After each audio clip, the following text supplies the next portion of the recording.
Hey everybody, welcome to the Cage preview. It's Friday night. We are the Cage Eve, and we are watching Scott Ball and CEO Phil play some Hold'em, and they're battling. We can say what the stakes are, right? I mean, this is not a secret, right?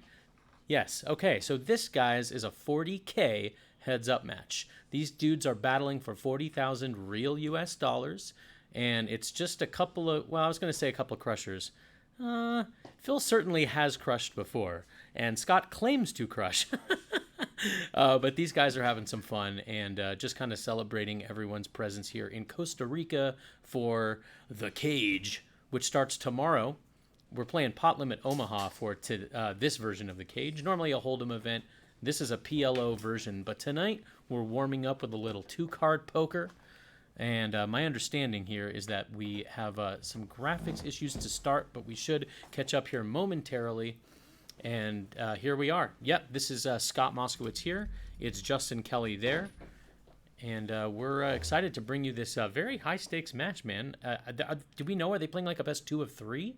Or is this just a single, one match? They're just doing one. They're just going for blood right off the bat. Oh, man. All right, so here we go. Battling for 40K straight away, and it's just winner take all on one match. Now, both of these guys love to talk up their own game. Both of them are definitely crushers in their own right, so it should be a fun battle tonight, playing about 400 big blinds deep. So plenty of room to maneuver and plenty of poker experience between the two of these guys. And really, I think the question here, at least to start, is whose ego is bigger? Yeah, good luck with that, man. I don't know. I'm actually, we almost barely fit both of them through the door, so it was nice. It was nice to get in here. Absolutely. Hey, what up, Twitch? Nice to see you guys. Thanks for hanging out with us for this Cage preview here from America's Cardroom, live from Costa Rica. Now, guys, should I have table audio? Because I do not hear anything in my headphones here. Yeah, we should. We'll work on that here. Working on that. All right. Can you guys hear in the chat? Can you guys hear table audio so far? Let us know. Mr. Golden Pear, what's up? Never too much bacon, says or 82. Hello, hello, my friends.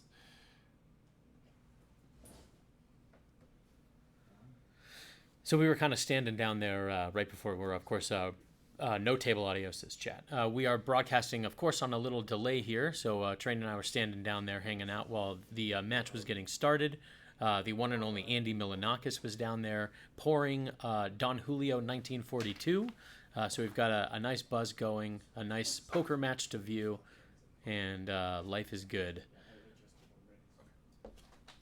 Everyone was super excited for this match for sure. Oh, it's going to be great. Yeah, for those of you who haven't been to Costa Rica before, guys, get one of your Cage packages. Every Sunday they run $55 satellites. Couple different entries guaranteed. But the cool thing is, when you get to Costa Rica, you can hop right through the duty-free store where all of the alcohol is a great value and tax-free. And so that's exactly what every single one of us did without coordinating it. Yeah. I got a bottle, you got a bottle, and you got this bottle of Don Julio, and we're breaking it down, guys. We're doing fun things. Certainly are. Ticket Man for you too. Yeah, Chat Revoked was hanging out with us. We just had dinner with the man. And he is here. I believe he's down there witnessing the match in person while we're here on the control level, calling the action, bringing it to you guys. Mr. Golden Pear dropping the Fat Train emotes there in the chat. What's up, my man? Yes, it's definitely me. Oki Rain in the house. Also played in the last Cage. Good dude as well. Good times, guys. This is such a fun way to kick off the Cage here with this just like little baby 40K heads-up match. It's a little mini 40K. Now, have we done something like this before? We haven't, and they are using the actual Cage chips and plaques as well. You'll hear, I believe in a bit, Scott says something about dropping plaque. You've heard Phil say that before. It's one of his favorite things to do. Good times. Now, normally, Scott has only uttered those words in his dentist's chair. True. Here tonight at the poker table, he was finally stoked to get rid of some plaque in a non-painful fashion. Although we're going to see, maybe Phil will bring the pain. C-Makes, what's going on? Who's Phil playing? He's actually playing against Scott Ball, one of the original founders who helped build the whole poker category on Twitch and now owns his own talent agency called Endgame Talent. Scott famously at a Twitch party somewhere in the 2013 or 14 era was talking to one of the OG Twitch guys, like Train just said, and basically was like a bunch of Moscow mules deep or whatever, was saying, hey, it would be perfect on your platform, which was basically exclusively video games to that point. He's like, poker. It's a game.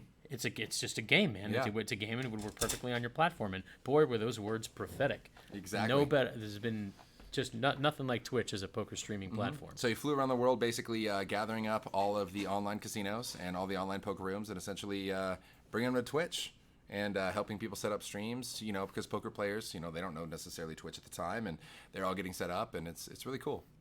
You can still go back on the archives of Run It Up and other OG Twitch channels and see Scott hanging out there in the early days as part of one of the forces behind Twitch welcoming poker to its platform. And now here we are in 2019, hanging out and playing, like Train said, just a itty bitty 40K match. And I love that. Again, just like the cage, every dollar for dollar in front of these players here represents an actual real dollar amount. Yeah. So they basically have 20K sitting each in front of them, and they're going for it. If anything, it's going to be a nice warm up for the cage tomorrow. Absolutely. But those blue plaques guys are 500. The gold plaques are 1K. Green chips are 25s. Black chips are hundos. Yeah, it's funny. Once these guys, whoever wins this one, we move on to tomorrow. Tomorrow's going to feel like a little micro stakes grind after tonight's 40K heads up match. We are actually, I'm going to change this title here. Because it is not that, is it? No, I mean, it's cool. Like, the live cage is fun and all, but I think people should know that we're playing for 40 racks heads up. Absolutely. That's where we're at here. Absolutely.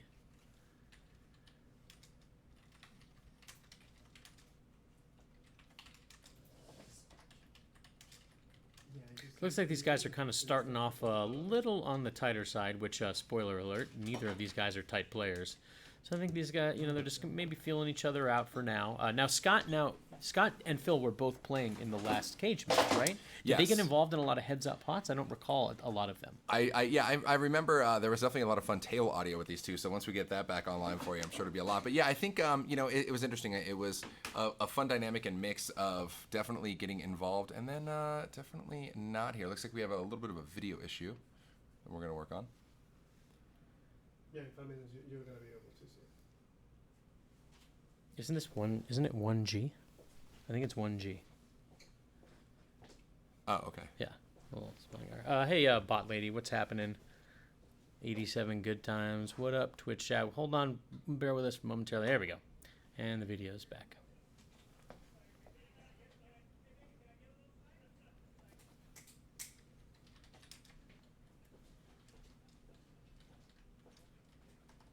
That is Don Julio 1942 in Scott's glass.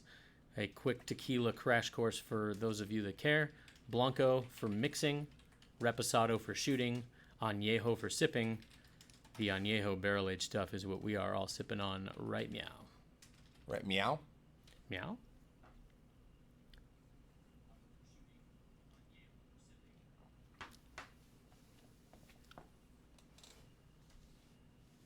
Thank you, everybody, for joining us. If you haven't done so yet, make sure you give us a click heart follow here on twitch.tv/America's Cardroom.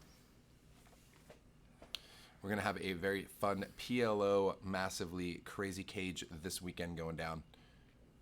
Oh, man, 4-card poker. It's going to be a crap show.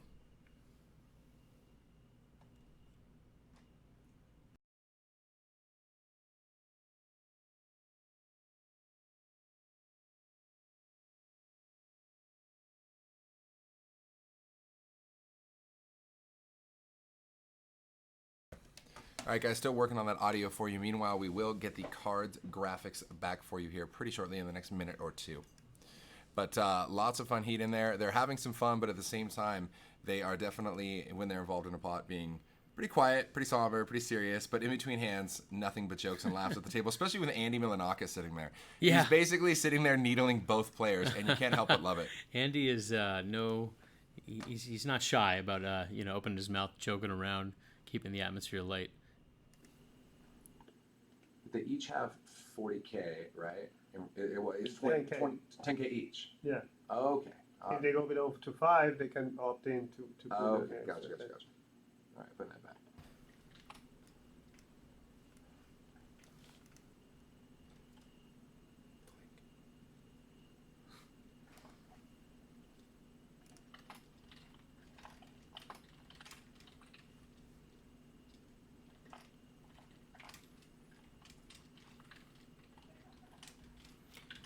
So here's a raise from Phil with the purr in the hole and the call from Scott.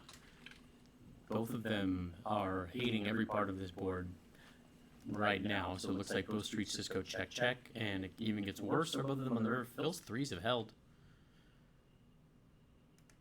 If Scott wants to try a little bluff bet on the river here, it might work, but well, it doesn't work. So he does bet, and Phil, after seeing all that checking, has a pair and says threes, and it's good. When you can flip over your hand and be like threes question mark, and you still rake a pot, life's good. Yes.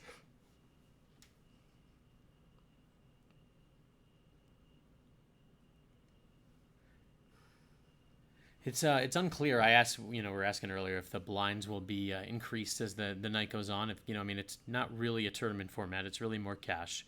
And both of these guys were like, we'll kind of see how we feel. There's no real set structure.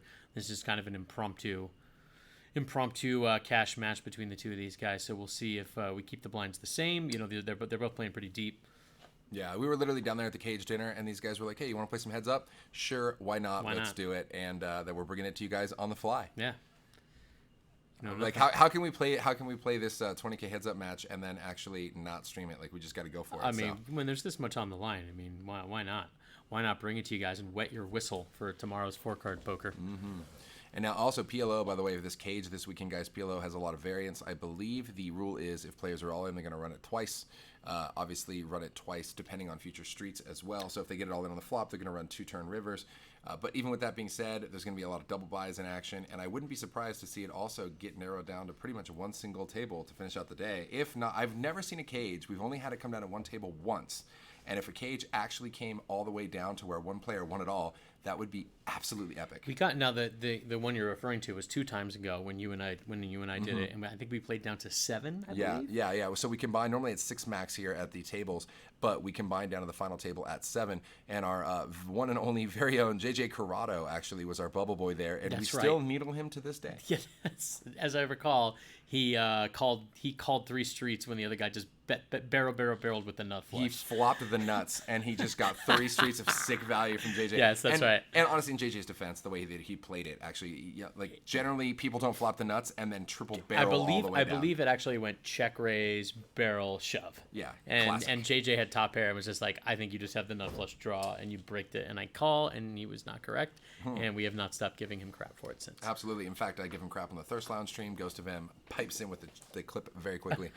Always a good time. So it looks like Phil here is going to pop it up to 150 with ace-6 of diamonds. An immediate 3-bet by Scott with, unfortunately, covered in diamonds there with just 3-4. Oh, but he turns his hand into a bluff, and obviously Phil's not going anywhere with a suited ace. Oh, my God, diamonds do come. Oof, and they both flop the diamond draw. This could get ugly. Be bad. So this is a 3-bet pot, too, because Scott's going to think that's a great flop for him. Of course. And how can his opponent really have any sort of 8-deuce combos here? Yeah, and the 3-bet pot seems very difficult. Phil chooses to just call. Actually, wow, Scott turns a pair. Scott turns the best hand here, and Phil actually is in dire straits. That's what Scott needed. Wow, that was a huge flip the script moment there. Yes, it was. And Scott decides to actually open check turn, and he is not checking to fold. Pot's already healthy, 1,800. Now Phil fires 700 into that, pushing it to 25. I wouldn't be surprised to see Scott check raise here. Check call also would make total sense, but he is not going anywhere with 2 pair and a flush draw. You can see him considering what his action should be here. Yeah, interesting. Neither of these players are going anywhere. Even if Scott comes in for a huge raise, it really depends on the sizing, though. But Phil could definitely still continue in this hand. He certainly could. But in this case, Scott just calls. We're going to see a river. Phil's going to need an ace-6 or diamond. Oh my God. Diamonds. Now it is a paired board, though. I mean, which could definitely dictate the action slowing just a hair. But again, 3-bet pot. Is my opponent really 3-betting me pre with like 8-5, 8-3, obviously not. 8-deuce, no. Deuces, 3s, 5s, doubtful. Hard. How do you ever get there on the river with pocket 5s here? So is Scott. Now, Scott open checks river, and I wonder if he's going to make a thin value check raise here. And I say thin because, like Train just went through some of the combos, I mean, the board is paired, and Scott has a baby flush, which is very strong, of course, heads up. And Scott is extremely capable of going for thinner value, and heads up, I don't even know that this is necessarily thin. You can get calls from 8s. No. You can get calls from some bigger.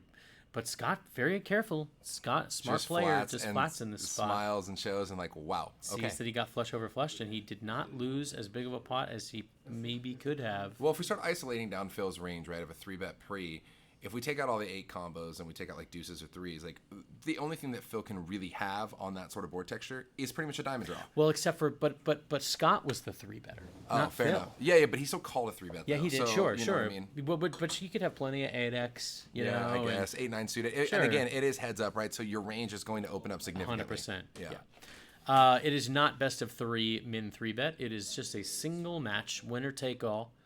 And I don't know that Andy Milanakis is going to face the winner.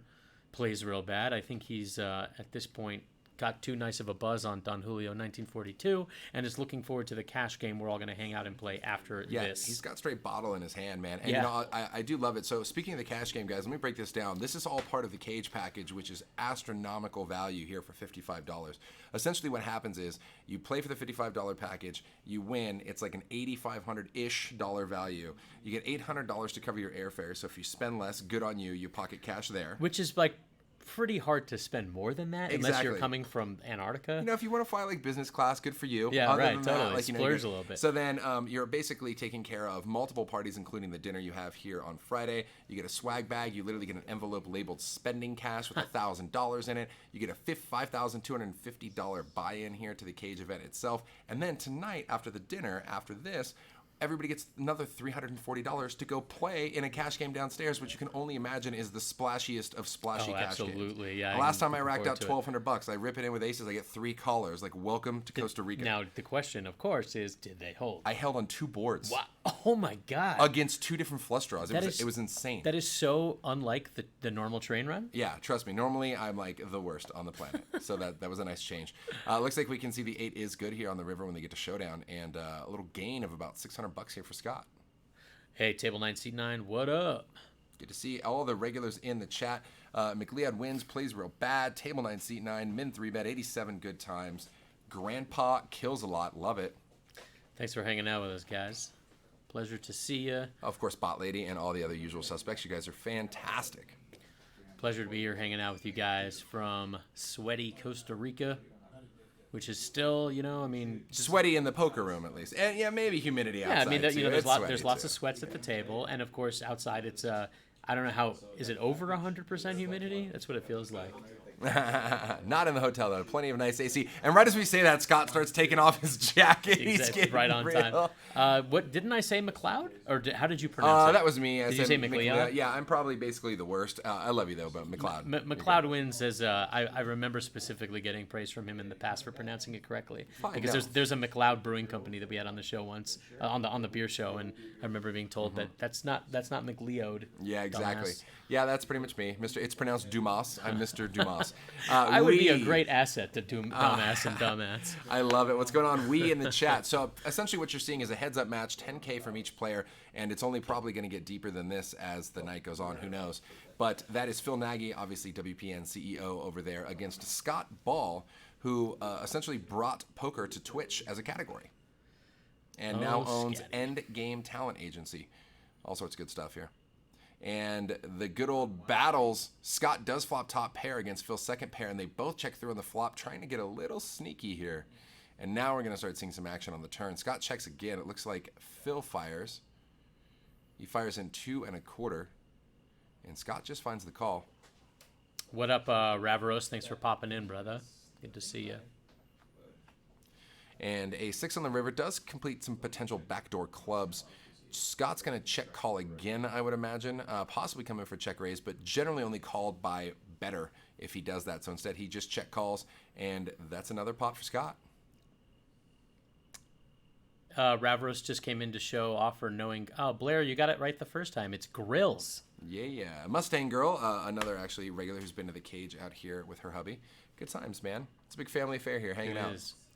We're going to update those commentators command for you here. I don't know what mods we have in the chat. A little tough. My English at a 3 in the night. I love it. Oh, man, the commentary team, incorrect. Although I could do my best with Michael Loncar. If you want me to step back from the mic, I can increase the volume of my voice by about 5 decibels. If you actually knock your voice up to about 8 to 10 decibels louder, then you would be Michael Loncar. Just yell and scream. I love it. It's passion, it's excitement, but it also busts my eardrums. So good times. Yes. Plays real bad now. The cash game, the post stream here cash game, we'll just be hanging out. It will not be streamed. You can check Fat Train's social media That's at Fat Train on Instagram and Twitter, and I'm sure you can see some images from what will be transpiring later tonight. The stream will continue again tomorrow as we bring you the PLO cage. So here Scott does pick up a straight draw, just a gutter ball on the turn. 7 would be sick. It would give Phil 2 pair. So Phil, after flopping a pair, checks. He calls Scott quickly on the flop, and now Phil checks again on the turn. Scott is firing a second barrel. Phil still not ready to go anywhere. Almost a 7, not quite. Phil's 10 has held. Scott finds himself with a pair of 8s on the river, which is going to be good enough to win at showdown sometime. So he just check it and say, did I get you, Phil? Did you have a 6 on the flop? Because I rivered you. Phil's like, nah, dude, I got you. 10 good. And looks like Phil has opened up a little lead here. Of course, still plenty of room to maneuver, though, at 25.50. What up? We want to come to Costa Rica, need a passport? Yeah, man, passport. Key is a key asset of the American adult in the year 2019, man. Come see the world, dude. And, of course, you can score yourself a pass to the cage via many often running satellites on America's Cardroom, and score yourself some sick value if you can find a way to win yourself a trip. Looks like we don't see what Phil's got here. In all likelihood, Scott's got him with the queen. Looks like not a lot of money went in here. Both streets check around. On the river, Scott goes for 200. Does Phil call him? No. No, Scott's queen was probably good before he even hit it on the turn, and on to the next one.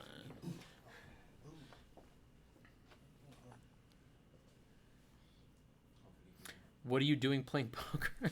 He said, I want to come to Costa Rica. I need to get a passport, though. I also can't even afford to renew my own license. So then again, self-reflections. Renew your own license? What the hell am I doing playing poker? I mean, how much is it to renew? It's like $50? Well, then obviously he's not going to be involved in this 10K heads up match. You know, we goes to the store, and he's like, I see top ramen. Do you guys have like medium or low ramen? You know, I'm running pretty low on money. Hilarious. Hilarious. The needles are real.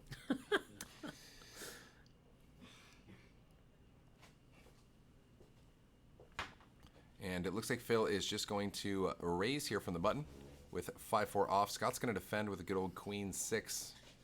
Heads up, you know, and again, this is a very different thing, guys. Heads up is not like you can't sit here and wait for premium holdings. You can't sit here and wait for like ace 10 or better. We're playing every pot. Absolutely. We're playing every pot, trying to win. Obviously, queen high here, definitely a defendable hand, obviously from the big. Yeah, so Phil did raise pre, and it looks like Scott is not ready to continue on the flop, even though queen high is, like Justin just said, reasonable to, you know, continue on ace 10. Queen high is still best, fairly often heads up. It was there, but since Phil had the lead there pre-flop, Scott just gave him credit, and Scott's going to play his button here instead.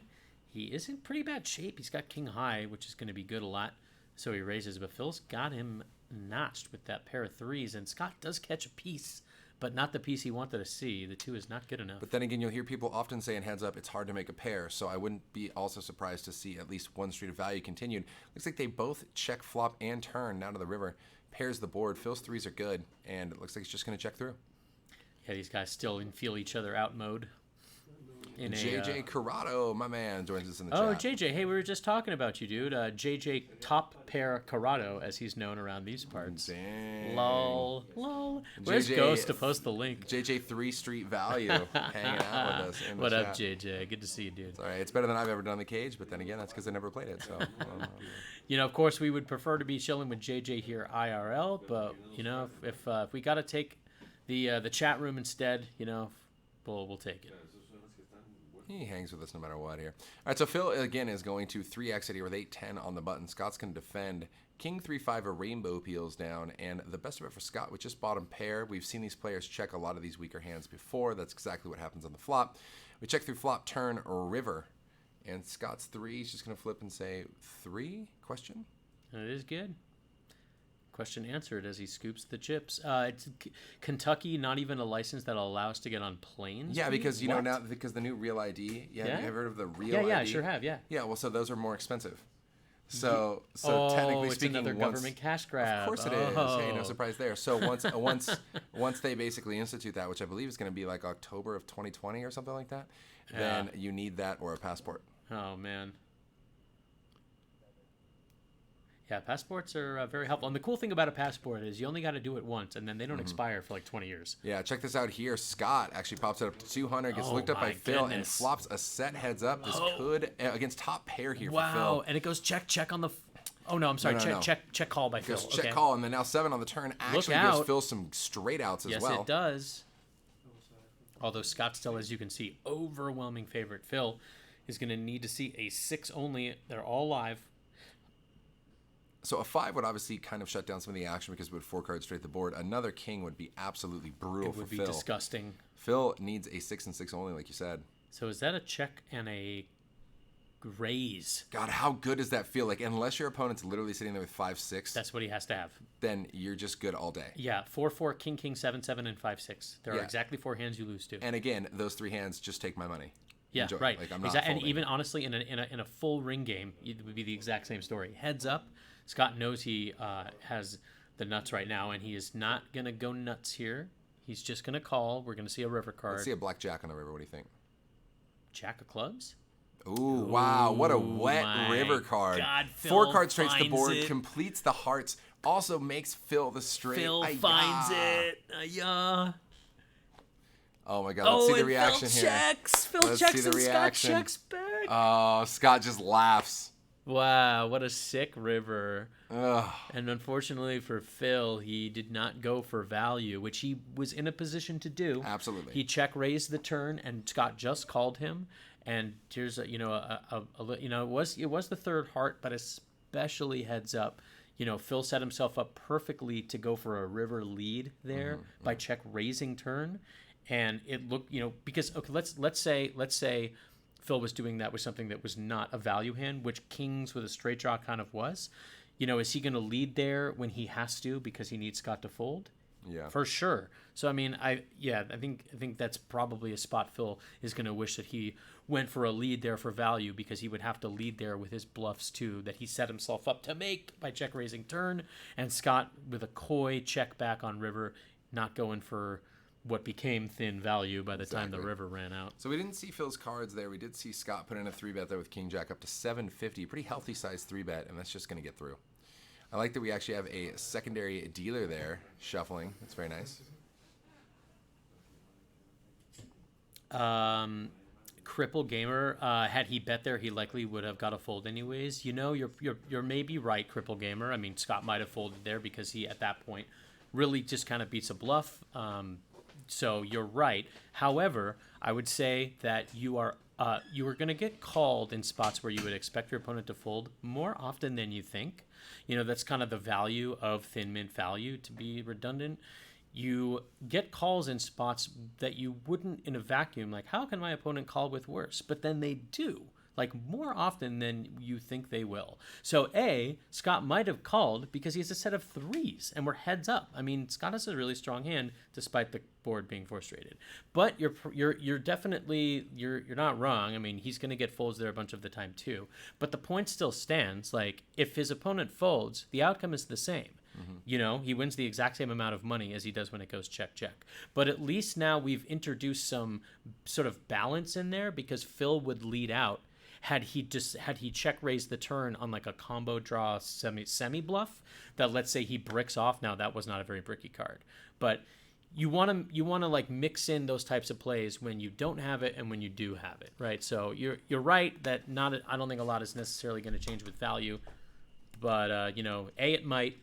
And B, when we check raise turn with a pair and a draw and we make our draw, I think that's a pretty decent spot to go for a lead and see if Scott might just call him with worse. And it looks like there was an add-on, so we're going to update this title here to a 30K heads-up match now between these two crazy kids, and I pretty much knew this is exactly where this was going to go. What happened? Scott added quickly. on? Yeah, I knew this was going to happen very quickly. Like, this is Yeah. Well, 100% going to go down this way. Train and I were just hanging out with Scott and a bunch of other folks at TwitchCon in San Diego just last weekend, and we played plenty of cards, of course, while we were down there, and nobody in that group, especially Scott, is afraid of adding on. No, and no, adding that's- on frequently. Of course, and that's the reason they did this too. I mean, they did it in this format because they knew that they were going to add on. So rather than get the full 20K each up front, let's start with 10 and see where we go. And by 10, I mean Scott says, you know what? I'm going to take that 20 after all. Cool. Don't mind if I do. Was that Scott's laugh I just heard? Yeah, we can hear the table audio unfortunately over there, but we're having some issues with the actual broadcast side of it. So, Okay. but yeah, you can't mistake that laugh anywhere, man. It's good Yeah, stuff. yeah, you can hear. I recognize the tonality. Phil wakes up with a monster here on the Wow, button. King's heads up is like basically pocket jokers at this point. you Yeah. know? Oh my God. So he does raise, of course, as he's been doing plenty of hands that are not king and king.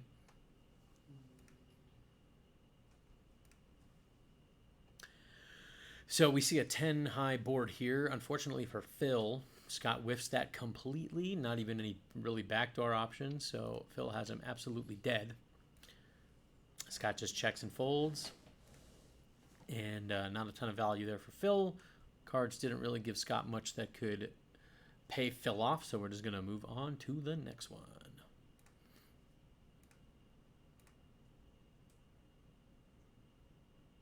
This is definitely a fun way to kick off the cage. I mean, I don't know these guys' bankrolls, but you know, if we want to kick off the cage every time this way, I'm totally okay with that. I'm definitely okay. Yeah.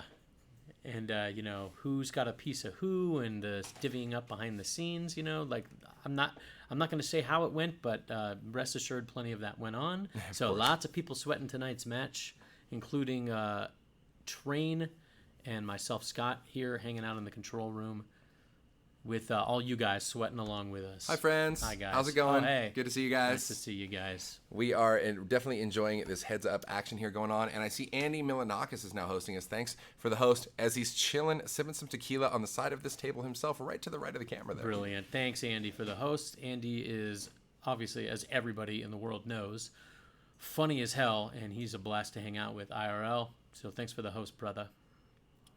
And do we throw back kings? Is this still somehow the same hand? But it looks like we do have a raise by Phil to 200 with kings. And Scott, 3-betting with 8 deuce suited to Oh, the old 750. suited double down, but he's up against king, and everyone knows you don't split kings. Phil's going to keep him and 4-bet. Now, I believe you're referring to blackjack, but I still highly appreciate your demeanor here, You're sir. welcome. Yeah, Phil not messing around here. Yeah, no, he's clicking back hard, and he's like, yeah, check it out. Some Cowboys. And Scott's just laughing like, whoops, that was the wrong time to pump in the 3-bet with 8 deuce and get all hero-y with it. Absolutely. KY Wildcat Ogre, what up? Tossing in the JJ Corrado command. My man, Hype.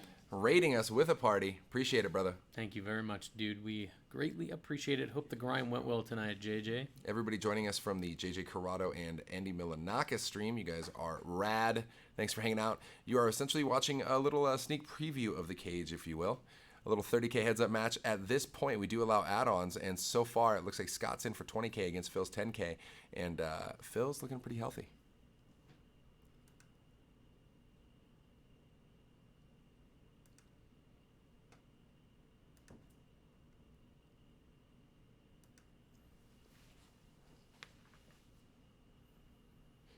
And it looks like this is just going to go a bet, a raise, fold here.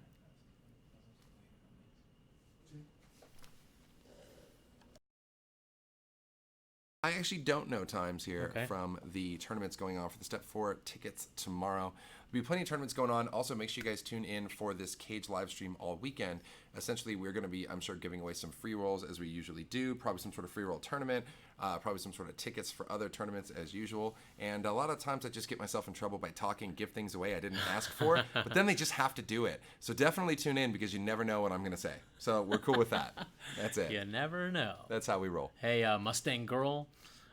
What up, girl? Phil is definitely off to a nice start here, forcing Scott to add on early. He's gotten kings a couple of times. Man, made that straight when Scott had a set. Oh, that was so sick, man. Scott's- Perfect runner. Yeah. And against top, I mean, I know you already had top pairs, so you're not going anywhere heads up. But it was 97-3 on the flop. Oh, my God. Oh, so my sick. God. So sick. So now it looks like it is going to go check, bet, fold here on the flop. We're going to make it happen. Cripple Gamer has spotted Phil's tell. But hey, Cripple Gamer, didn't you, take the Rounders line to heart, dude, where when you spot a man's tell, you don't say anything. Just go on chopping him up all day, That's right? right. Yeah, I mean, yeah, but yeah. Cripple Gamer doesn't have time, you know. No. Cripple Gamer's too busy winning all the games. These could be some definitely fun, nice hand mashups here, heads up. Looks like we're going to have Phil popping on the button here to 175 with 9-10, and Scott's definitely going nowhere with Jack-9. Good old 7-7 deuce flop of nothingness. Completely whiffs both players, and still a whole lot of nada. Checks through again, another deuce, and wow, we're just going to chop it up. Jack high? No. Of course, yes, it is a chop. That is pretty much, and this is why 4-card poker, starting tomorrow with the PLO cage, is so much more fun than 2-card poker. It's really hard to make a hand, dude. Yeah, and you know what's really crazy? We were talking about this earlier. I actually know several people who learned Omaha before they learned Hold'em, and that just seems like learning to run a marathon before you can learn to walk. Yeah, like no kidding. I don't understand how that works. So what I did was I started with a Formula One car, and then I started racing shifter cars. Yeah, and then I bought a Honda Civic, and I just wanted to see the difference. And then I stole my cousin's skateboard. Yeah, why not? Because reasons. So you can see these chip stacks here. Once again, Scott is in for about 20K. Phil's in for 10. So Phil is currently about 5K up. The same 5K that Scott is currently missing out of his stack and hoping to regain.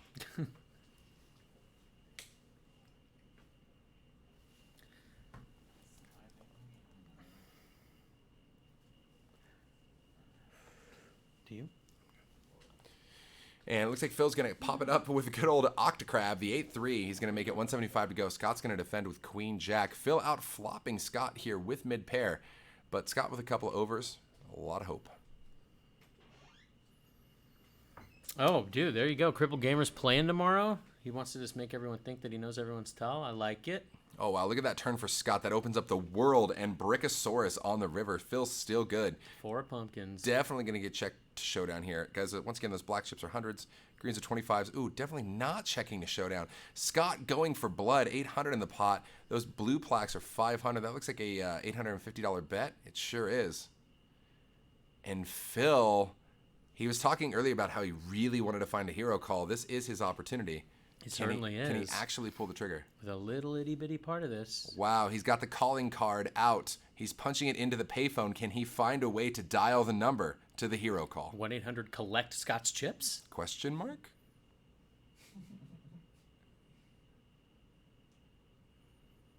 It's his folding posture, guys. This is definitely a folding posture. JDT is like rooting for Scott. Is that Twitch, JD? If so, what up, JD? Nice to see you, brother. And he can't do it. Scott gets it through. We're going to pick a very different time to dial 1-800-PLEASE Scott Chips. I know it's a little longer than your typical digits, but we make it work. Just dial the whole thing. Trust me. It'll start ringing at some point. It will connect you to a receptionist who will forward your call accordingly. I do want to point out the generosity of the guys ready for this? Cage crew here, guys. Duff bringing beer. us Duff beer. They were like, "Hey, you Americans like Duff, right?" And I was like, "Yeah." I mean, we like The Simpsons. It's like, right. I like Homer. Yeah, we'll take it. So cheers to you guys. Cheers. Cheers, chat.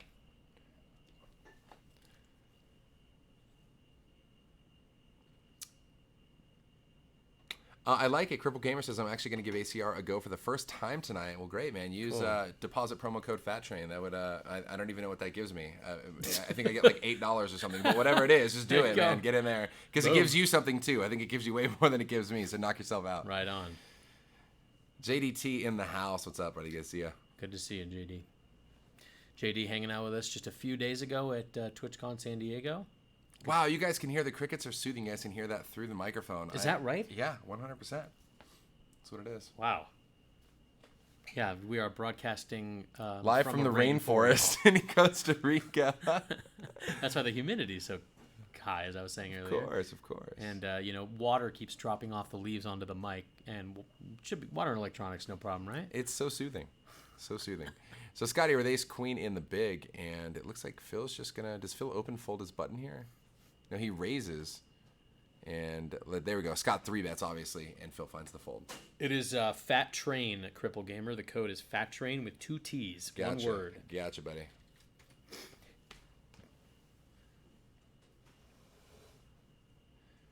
PogChamps dropping in the chat. You guys are great. Thank you for joining us here. And again, diamonds over diamonds. We've seen this actually several times tonight so far. Scott. He had the ace-6 of diamonds. It was. He was What? 3-4 of diamonds before, so at least Scott upgraded his Phil's hand. gotten kings twice, threes twice, and ace-6 of diamonds twice. And Crazy. it looks like we are going to get the wrong color red for these players here on that flop. Are we going to go runner straight again for Phil? Not that he needs it. He has the best hand this time. He's like, no, I don't need it. I'm already good. Ace high good. He bets, and Scott finds a And quick fold. over. Scott going for the Don Julio 1942. So this is a lot of fun. We can tell you, I mean, you were at this cash game, but after TwitchCon, we had a late night.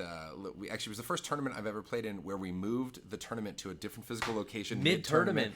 And then we set it up at the new place. We took note where everybody was sitting with their chip stacks. Yeah. We played it out, and then we played a little 2-5 cash game after that. Scott Ball, who you can see here playing heads up against Phil, was a little bit busy entertaining his guests, and then decided to hop in the game later. And he had an ongoing all-in, no-peeky bet, essentially, with another friend of his, Chris, there. If everybody folded, they just rip it no matter what. Yes. And yeah, let's just say Scott might have donated $5K. No big deal. Now look at this flop here for Scott, way out in front. Top pair and a gut shot straight draw, but also a pair and a gut shot for Phil. Yeah, so imagine, as we took, there's a bunch of people, right? So we took Ubers from the venue where the tournament was happening to the new place where we reset it up. This is 2:30 in the morning at this point. So imagine, bunch of people carrying a full-size poker table from the Uber back into the house, and it was just great. So it looks like that flop reader is actually incorrect. Crazy RFID. 2-3-5 there, and I believe it's 2-3-5 on the board against Scott's 4-6, which means he straight flopped the Nutter Butters. Wow. We'll get that flop cam again, but I don't think those cards are right. Yeah, there was a pair of 5s on the board, wasn't there? Yeah, I don't know. We're gonna see here in a minute. Yeah, I believe it was 2-3-5, 5 on the turn. Go make yourself some coffee, Blair. We'll be hanging out. Don't worry. Now, a lot of times these mistakes can happen. Obviously, they're only playing heads up, but if your cards fly over a different RFID reader or they get to where the muck are, things like that, there can be issues in that department. So I think they'll try to catch up with these graphics as good as they can. Scott has jumped into a little chip lead here. He added on and has since scooped some pots and finds himself up 3K at this point.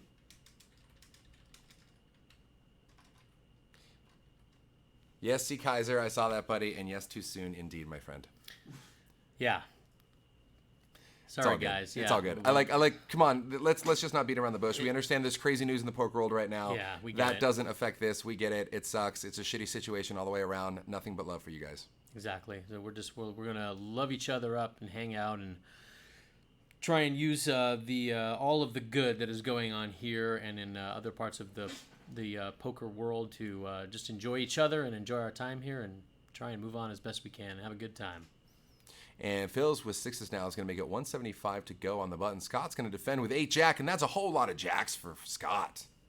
Yeah, and not only that, the other card on the board is under Phil's 6s, and on Jack 4, especially heads up, 2 6s are going to be good so often. So Phil, I believe, is betting for value there. Scott just calls him. Scott fills up on the turn. Phil's drawn dead here. Ugh. Scott checks again, and Phil bets again, presumably for value, although at this point he's not really sure if he's betting for value. But he's just keeping his lead in the hand after betting flop. And it's almost a 6, but lucky for Phil, it's another overcard to his 6s. And looks like Scott checked a third time on the river there, trying to let Phil blast off. And what are you afraid of there if you are Scott on the turn? Absolutely nothing. Nothing. You have this stone cold Nutter Butters. Yeah, where's Scott going? Yeah. Nowhere. Oh, yeah. Aggression frequency. The exact same amount of aggression frequency there between these two players. There you go. It's fun to Evenly know. matched. Yeah. The good old synchronized nowhere. I always, and forever and always, the everyone loves a bomb pot. Oh, man, forever, dude. Man, Bot Lady had her own jingle, actually, when we were out there doing it. It Really? was, yeah. She just basically went off on her own little jingle, and I was like, all right, this is the thing. The bomb pot jingle? Yeah. Oh, well, good times. Where are our phrases going? Nowhere. Yeah, buddy. Good time. Yay. It's like we didn't even plan that. So it looks like Scott's going to pop it up. And Phil, God, it's got kings again. Does Are he you just for real? give these things away or what? Man. Wow. I mean, I can barely get kings this many times in a 9-handed game. Like, how do I get how do I get kings heads up? Yeah, right, yeah. We'll take it. And it's funny because, it's pure coincidence, pure numbers, right? We're actually switching decks in between hands. We have a secondary guy shuffling them just to speed it up. Like, it is what it is. He's just getting some He's kings just right card now. racking, yeah. So, It does say Scott folds, although I think the graphics are not correct. It looks like this hand is still going on. I believe Scott opened, Phil 3-bet, and it looks like Scott's calling, I believe is what's happening here. And we have seen a flop, but the cameras and graphics are catching up here. Yeah, and again, guys, heads up. It's a totally different ballgame, right? So Queen 3 suited, a very acceptable defend heads up. Certainly. Like, would Phil 3-bet 9-10 suited? Sure, Sure, he would. So why not? Queen 3 could be the best hand. And looks like we're getting Oh, is to it? So this is a showdown. different hand because Scott is King 8. Oh, So this okay. is a different hand, or the RFID was not correct. I would feel really rough for Scott if he actually had King 8 against Kings. King. It's even worse. It's Yeah. even worse of a spot to be in. No kidding. And Scott won the pot, so obviously the card readers were not correct there. So it's very hard for Phil to get Kings 3 times in a heads-up match. As you can see, it looks like he didn't. Yeah. Oh, Kings. See, for me, pocket Kings are nothing more than ace magnets. So I can't Ace wait. high board every I time? can't wait to see the ace high on the flop and go from there. Yeah. So we're going to assume this one is correct here with Scott on the button. Yeah. Okay, Cripple Gamer says, heads up, you guys always suggesting a flop with most hands. I have my own thoughts, just curious about yours. I wouldn't say most hands, but definitely a much wider range than you would in a full ring game. Like we talked about with Queen 3 suited, King 5 suited. Pretty much any of these big hands like Queen X, King X, Ace X suited, you always want to pretty much be in there involved in a pot. Yeah, and just to add to that momentarily here, well, I guess let's figure out what's happening here because it looks like Scott has this board pretty well locked. He's got the pair and the straight draw. And he actually turns 2 pair. There you go. And, Pair, 2 pair rather. Yes. Okay. So whatever. Hands over.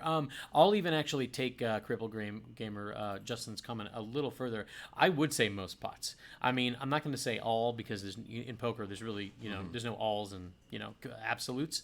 But when you're playing heads up, I mean, I would say you should be prepared to play or to fight for almost every pot. I mean, if there's just no room to just fold your way to anything. No, and that's very true. You like you said, you can't. You're 100% right. I echo your sentiments. Every single pot is important, and I think if anything, you have to make sure that your post-flop game is on point. Pre-flop game is huge when you get 9-handed, et cetera, et cetera. You can make moves from later positions and wait for cards and this and that.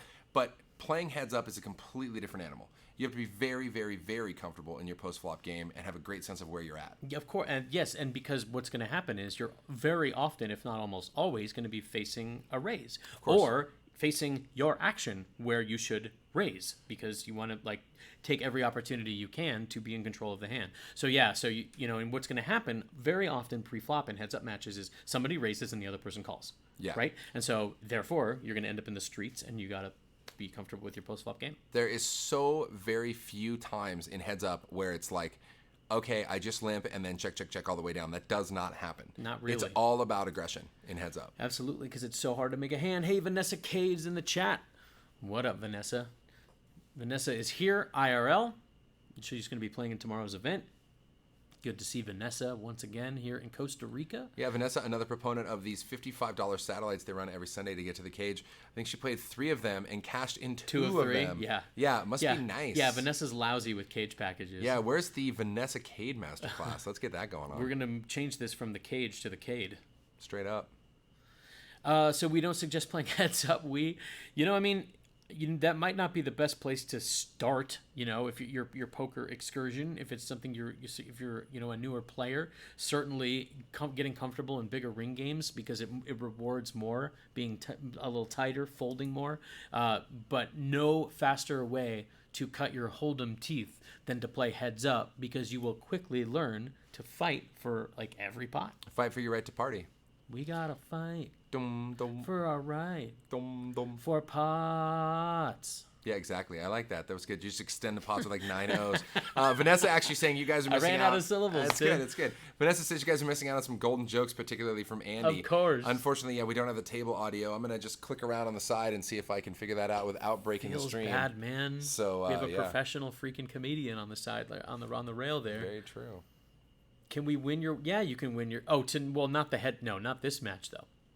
No, you can win your way to the cage, of course, which it sounds like you did, Cripple Gamer, and we'll see you tomorrow. This game, the way you can win your way is to win your way to everybody's hearts, which Scott Ball has done. And, if you ingratiate thyself, you never know what sort of private type game you might end up in, such as a 40K match versus CEO Phil.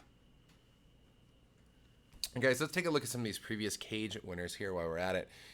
Look at that, guys. Troy the Quenneville. man. Troy the Beast. Almost 52,000. 51.3K here in the first cage earlier this year. There's 3-bet Tom down there in the 6th or 7th position. Oh, yeah. What a beast. And CEO Phil in the top 10 as well. We still sorely lacking a passport. Has no problem winning his cage packages for $9,000, but can't find himself he can't find himself a trip to the DMV. Borrow 145 from a friend and then give him a small piece of your cage. I think There you'll be just you good to go. There's word to the wise. All right, there we go. Phil is popping it here with 10-8. He does flop mid pair, and it's just gonna work. Scott's gonna find the fold. Thanks for the command there, Wildcat. But it is sorely outdated. I am not Michael Loncar. This is Fat Train, though. You know, I thought we updated our commentary command, but that just might be the Nightbot command that pops in there randomly. So, with the Venom final table, exactly, that command's a little old. And you actually did commentary with me on that as well. Yes, actually. that's so true, yeah. I would like, next time Loncar's in the booth, can we have it say that it's me? Yeah. Well, that's how we get him back. Okay, actually. yeah, It's exactly. Good. It's good stuff. Ace High's still good here. And when the jacks pair, you got to feel extra good about it, although both streets have just gone check. The king is a blank. And it looks like they are playing this pretty slowly. Phil's going to get to show down his ace and win. Pretty sure plane tickets cost more than a passport. Yeah, I would say so. Yeah, $100 or whatever, $150. Either you have a really expensive plane ticket or your passport is I don't even know. I think in this day and age, in the first world especially, passports and IDs, man, I don't know that, you got to have them, man. I don't know that there's really an excuse. Unless you're, unless you're totally content just hanging out in your easy chair. If you got like the massage easy chair that has been creased to your own rear end's shape because you sit in it so much, I guess who needs one? What up, MB Crouton? What's up in this stream is we have Twitch OG Scott Ball and CEO Phil battling it out. Heads up match. It's a 30K heads up match at this point. We've had one add-on heretofore. And as you can see, Scott has himself a little bit of a lead, but we are playing 25-50. And there is plenty of room to maneuver. These guys have plenty of big blinds. We're playing Hold'em, a little 2-card poker, before we play 4-card poker, PLO, for the cage, which starts tomorrow. Just wetting our whistle with a little micro stakes heads-up match. For, let's see, 40K, that's 4,000 passports worth of cash here? Still just a lot of checking. Both of these guys, I'm a little surprised we haven't seen faster play. Both of these guys are not known for their tightness, to understate the case. Both of these guys love to splash around, love to bluff. And maybe it's that the two of them know that about each other. And so both of, of course, like the sort of like super basic pokerism is if your opponent is a spaz, just tighten up and have it. And if your opponent is tight, start spazzing out on them and make them fold. And since both of them know each other as aggro, maybe both of them have come into this thinking they should play a little more coyly than they're used to. And so hence we're seeing like a lot more checking than maybe we would have expected. Yeah, and I think both these opponents are going to be switching gears on the regular. I think once your opponent kind of figures you out, you're like, okay, time to change. Yeah, exactly. I know it's so weird, right? JJ Corrado's like, Phil likes to splash around. That's not the Phil I know. Yeah, I get it. Next time land the sarcasm just a little bit thicker.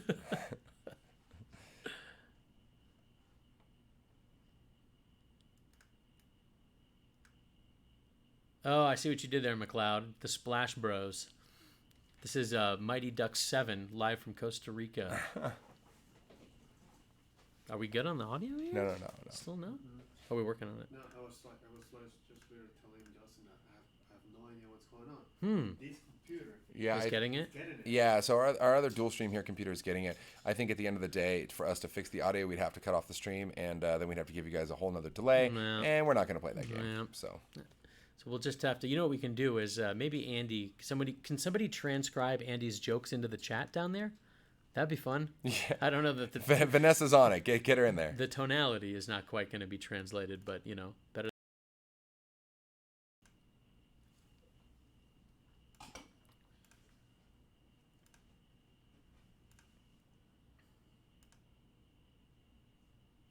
I don't want to see what Scott has here, but it looks like he got called by Phil with that pair of eights.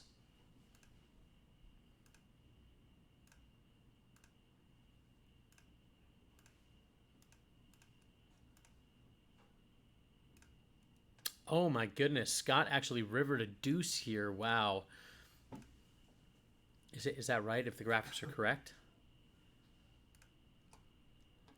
Wow, okay, so it looks like it. It looks like Phil got rivered by... Oh, no, okay, the graphics were not correct. But Scott had the best hand. Scott had king-queen according to the graphics, and that was the top pair on the flop. And again, diamonds over diamonds. We've seen this happen now. This is the third time. Phil actually normally has ace-6 of diamonds twice, and now he has ace-7 of diamonds. So a fun turn of random events. And Scott had 4-3 of diamonds in that flush over flush spot. Now he's got 3-2 of diamonds? There is action going on here. We're just catching up on the tracker.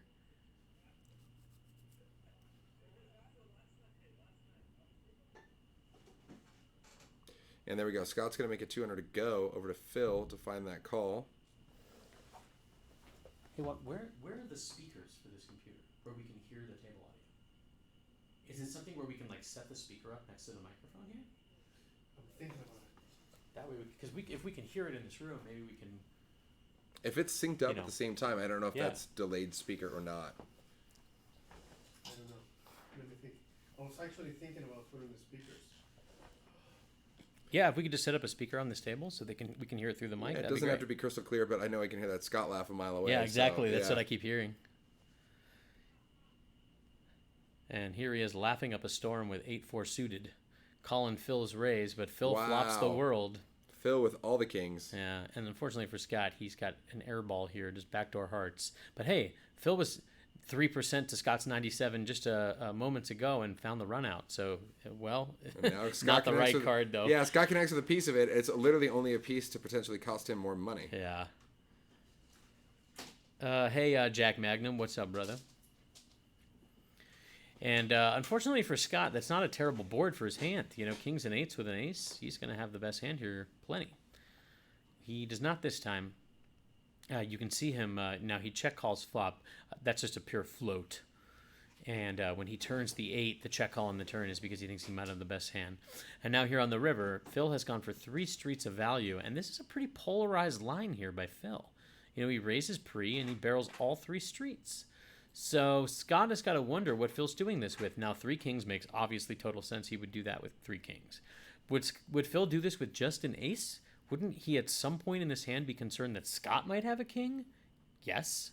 So, you know, Scott's got to think that Phil could have like a 10 queen, 10 jack, not 9-10 of clubs type hand, that maybe Scott is good here. You know, I mean, Phil would certainly bluff with this line with any of those types of hands I just mentioned, or have 3 kings, but there is not a whole lot in between.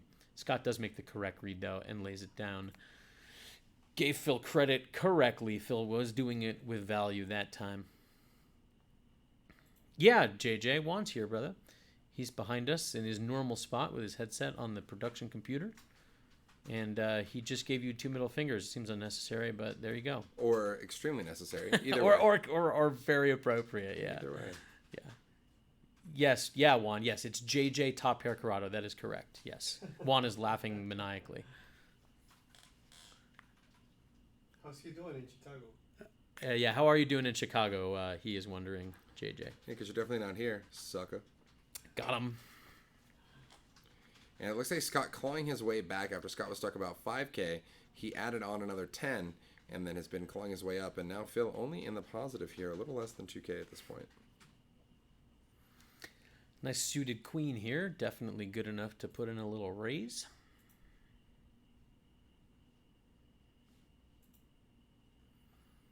And if what Vanessa is actually texting me is any indication, we should see some interesting things here coming soon to the table, but we won't disclose them quite yet. We'll just see if it actually happens. Oh my God! Oh, is that true? We're gonna find out. We'll just see if it actually happens. We'll Now, leave it at that. are we gonna get the right the camera angle though to see it? Yeah, I don't know. Maybe we don't. Do we want want to? The, Yeah. maybe we don't want to have the right camera angle. Let's just say some other special friends will be joining the stream possibly shortly. We'll see how it goes. Jack 3 deuce peels down. A couple of clubs on board. Currently, we can only see Phil's hand. Just queen high with some backdoor spade potential, and Scott fires, and Phil's going to come along A 3 pairs the board here on the turn. Man, that's just a total float by Phil against Scott's 3-bet. He must not think Scott has anything at all here.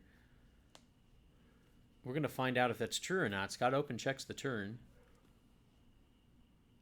Keith joins us in the chat. What's up, my man? Good to see you. And Scott definitely coming along here. And the 6 of nothingness on the river, other than completing really some sort of 4-5 type hand, nothing. Nothing. Phil picks up a flush draw. It's not actually a flush draw if you pick it up on the river. I don't understand. Okay. I'll explain later. So Phil does bet here, obviously a stone bluff. Wow, and Scott can't call quick enough. Let's see Scott table his hand. What you got? That's, yeah, you can see Phil just say queen. Yeah, that's the look on the face of a man who's been bluffing. And what Scott got? Phil got, I'll tell you that much. Yes, he did. What do we think Scott had? Ace-Jack would make sense. Jack-King suited type hand would make sense. Don't even know if he had Ace-Jack. You're right. I think that he definitely has a Jack. End of story. Well, he 3-bet, so that's why I was saying something as good as Ace-Jack. For sure. But Scott is fully capable of 3-betting with, Jack-9 suited, you know? So there you go, Jack-4. Wow. So, yes, there you go. There's Scott's capability as a card player. He did 3-bet a Jack of nothing. He was playing. He had a 1-card hand. Yeah. Well, and I love how we put up the VPIP percentage, but at the end of the day, the VPIP and something heads up doesn't really even matter because it's like you're gonna be VPIP is 80. Right. If now that's an interesting question. If you're playing a heads up match, what is the number of VPIP below which it's like you really can't win? If in other words, if your VPIP is 50, you can't win. Yeah, you're not playing enough hands to even play. Right. Yeah. I wonder. I don't know what that exact number is, or even if there is an established number. Mm-hmm. But if you're finding yourself with, let's say, 70, 75%, and even honestly, that seems low. That means you're only playing 3 out of 4 hands. You're just basically giving the pot to your opponent 1 out of 4 times. And especially now in this particular case, the blinds aren't escalating. But if they were, that's even way more detrimental to your game. McLeod, what's up? Says, what's VPIP? That's voluntarily put in play. Right, so that's essentially every time that you don't necessarily, let's say you're on the small blind in the button and you don't need to be involved in the pot. Yeah, you could just fold. Yeah, you're putting chips into the pot. But you don't fold. You put your chips in the pot. Of course, and in heads up, you're looking to get involved in these pots. So your VPIP should be very high, like Scott was saying. Exactly, and the more players at the table and the tighter you decide to play are the factors by which your VPIP will be affected. So if you find yourself, say, in a 9-handed, like a full ring casino cash game, and you want to play on the tighter side, well, now you might find yourself with, let's say, 10% VPIP, 15% VPIP. You're just getting in there once every rotation or so when you find a good hand. Yeah. Battle of the good old King Rags heads up here. And it looks like both players are going to miss. So King High still for Scott and Phil. Checks through on the flop. 5 on the turn. This gives Phil a gut shot to the wheel. If a 4 were to peel, a 3 would be good as well. But instead, we give him the king. Both players connect. And Scott's kicker plays. You can see here they both have a pair of kings, although the next highest cards would be ace, jack, and then Scott's 9 does play against Phil's 3. Phil fires a small bet. Scott just flats, takes a sip, and says, got him. We didn't even plan that. We just said got him. And 10. Oh, that's so sweet. Oh. It's almost like we've exchanged a lot of syllables between the two of us. Andrew Knapp says, bro, the great wizard, the Groot, wants to challenge the winner 30K buy-in. I would never play heads up against Groot. It does crack me up, though, that they had Vin Diesel voice the character of Groot. I don't even know what that is. Groot is from Guardians of the Galaxy. Oh. And it's the guy, all he ever says his entire line through the movie is, I am Groot.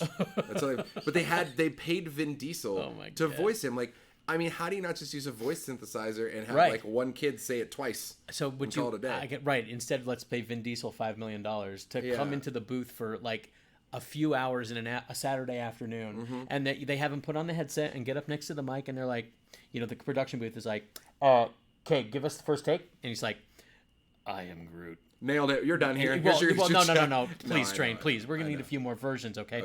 Give us another version, but with a little more enthusiasm. I am Groot. Nailed it. Okay, just one more, like you just take a bunch of Quaaludes. I am Groot. And then maybe a little question mark, I am Groot. But anyways, in this pot. I am Groot. And guys, we're done here. Welcome to Voiceovers with Train and Scott. But you did see King Queen there connect with Queen on a Queen 4-4 board, and he is going to take it down. I have not been living under a rock, JJ. How dare you? I'm just not a big sci-fi guy. I'm too busy, reading biographies and watching documentaries like a nerd. Who's Scott Ball, the DGen? Scott Ball is the original head of Twitch Poker. He has his own talent agency now. It is called Endgame Talent. Scott is the OG, or one of the OG Twitch poker crew, responsible for, among others, but one of the heads of bringing this category to Twitch back in the day. Now, Phil here with 7 deuce. I would not be surprised to see Phil get out of line in this hand just to table 7 deuce and needle Scott. 100%. 100%. So let's see how this goes. So Scott ball on the button with some fun connectors here. He's probably going to come in for a raise. Let's see what he does. He does. He makes it 200 to go. And Phil smiling. And Phil 3-bets to 750. Guys, you knew this was coming. You knew this was going to happen. Scott folds. Oh, look at that. Here it comes. Here it comes. He's going to fold it. He shows the 4-5. But you know what? In Phil's defense, it's a value 3-bet. He has the best hand. I mean, okay.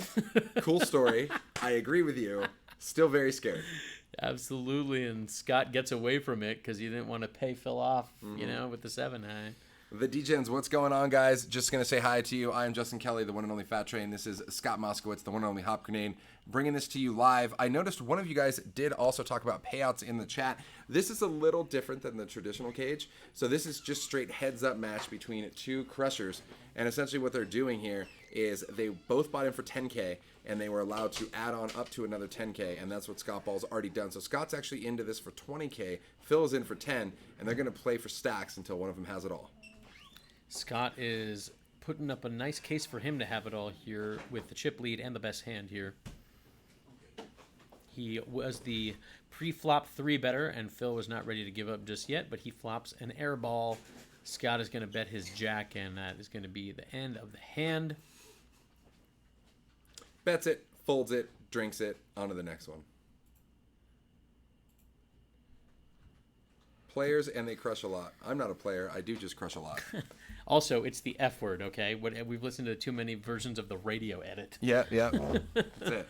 I remember, my first exposure to that song, because it came out when, I don't know, I must have been like a teenager, right? And I heard it, of course, on the radio, as we did in the 90s. And, you hear it, and you big pun it up with the, I crush a lot. Pun it up. And then at some point, I remember hearing the actual version and being kind of like putting my hand up against my mouth like a Southern belle, like, oh my Lord, like, he's saying the F.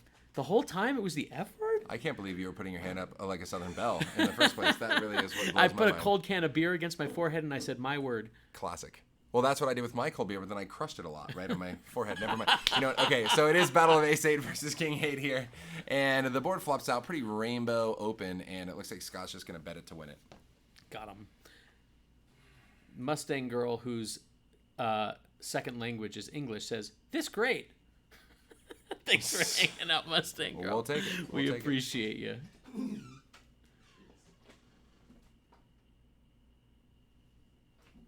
Yeah, that's the nut combo, McLeod. Corona and Coke. Take a hit of Corona, chase it with a hit of not just Coke, but the south of the border Coke made with real cane sugar. Wow, and look who's crushing this board. God. Phil, not only are you lucky enough to get Jack's heads up, you flop top set here. Yeah, but Scott just gets away from it, though. He's got nothing. And that someone set us up the bomb. I like your style. But that's actually one of those things, essentially, where people always ask you, like, what's your favorite hand? And obviously, random people are inclined to say, like, aces or this and that. My favorite hand is the one that gets me paid. Like, right. I don't care what it is. I just want the nut while somebody else has the second nut. Exactly. So I can get paid. Give my opponent a hand while I have a better one. Guys, my quads don't matter. Like, everybody's, I want to hit a royal flush. I'm like, no, you don't. Nobody can call you, generally speaking, unless they have, like, quads. The board is paired and they made a boat. Yeah, it's never happening. Exactly. Yeah. The 4-card poker, Andrew. Oh, my God. Is that table audio? No. Stop getting so excited for table audio. I'm equally as excited, man. The 4-card poker is coming up tomorrow, Andrew. We're playing some PLO at this cage, and we're just wetting our whistles here with a little heads-up match between Twitch OG Scott Ball and CEO Phil. And the 4-card poker is coming up in way less than 24 hours. So if you haven't already, guys, hit the follow and subscribe buttons for America's Cardroom here on Twitch, and come hang out with us for all the live streams we do, of course, tonight, and then starting tomorrow, the Cage PLO. Yeah, Andrew Snap, OG Scott Ball, indeed. And by the way, plays real bad, pointing out that Knut, who has also been compared to as the Incredible Hulk here, is also live streaming. That guy. He's live streaming himself as well at the Cage. Oh, he is. So I'm going to see if I can pull up a little multi-stream link for you guys. You know what's hilarious is when we walked into the room before the match started, CEO Phil made a remark because Canute was at dinner with us, and Phil was like, "Man, did you see how ripped Canute is?" He was like, "That guy's shit has muscles." That's true. That's very true, guys. That's very And true. Canute is a very fit individual, to say the least. Everyone pretty far away from this board here. Just a raise from Scott and a call from Phil, but because Scott has the pre-flop lead and Phil missed the flop, Scott's gonna... Oh, wait a minute. No, is that... What happened? Yeah, check fold. Okay, yeah. So Phil checks. Scott continuation bets with 5 high. Oh my God. Yeah, buddy. All right, so we're going to put a little multi-stream link in the chat for you guys.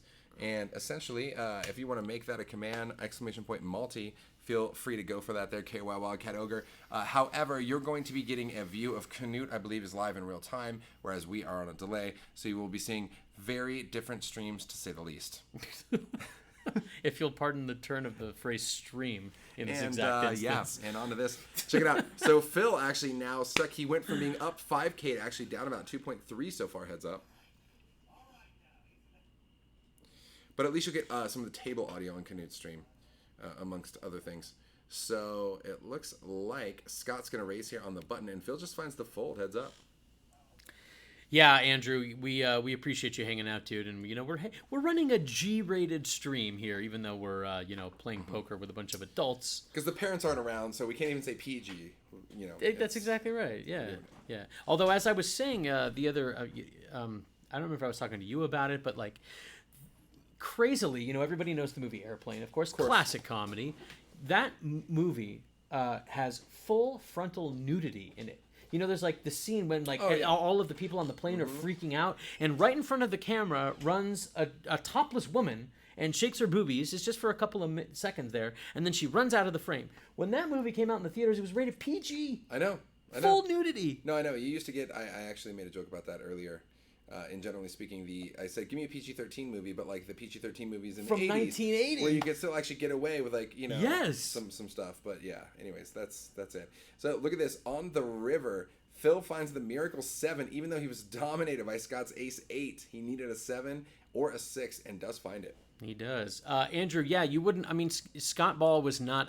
he was not a streamer, really. He occasionally streamed way back in the day under Rum Cake, which you can still find that channel. Although Scott was never a streamer. Scott was a behind-the-scenes guy, like an executive at Twitch. Yeah, he was literally like employee number 20-something. Yeah, he was he was an OG Twitch employee, not streamer. So his responsibility for bringing poker to Twitch was not shared by many. It was just him and a few other people that were responsible for that. So it's not surprising you wouldn't have you might not have heard of Scott. Scott was more of a behind-the-scenes guy. And absolutely, Andrew asking, can anyone play tomorrow? You sure can. If you guys are anywhere around the Costa Rica area, you can go ahead and come on down and direct buy into the cage for $52.50, I believe, is the direct buy. And we actually have more people than you would think do that on a regular basis. The cage, once again, is every other month. Speaking of fun stuff, look at Scott's hand here. Bottom 2 pair, but Phil has a whole lot of nothing to get value from. So Phil's just going to find the fold after Scott fires out. Absolutely. Yeah, as I was saying earlier in the stream, there are still, Rum Cake would be a more like a Twitch-ism you might have heard his screen name. If you go back, if you watched Jason Somerville's stream back in the day at Run It Up, you can still find in the VOD section in Run It Up's archives back from right after season 1 of Jason's streams, you can still find a good 10 or 12 streams that they did kind of like broadcasting a podcast. And before Jason started season 2, those VODs are still there. And there's Scott and Jason and a bunch of other people sitting there doing shows. So you can still find Scott in front of the camera in some context from Twitch Poker. But he was not a Twitch Poker streamer, just the reason there is a Twitch Poker.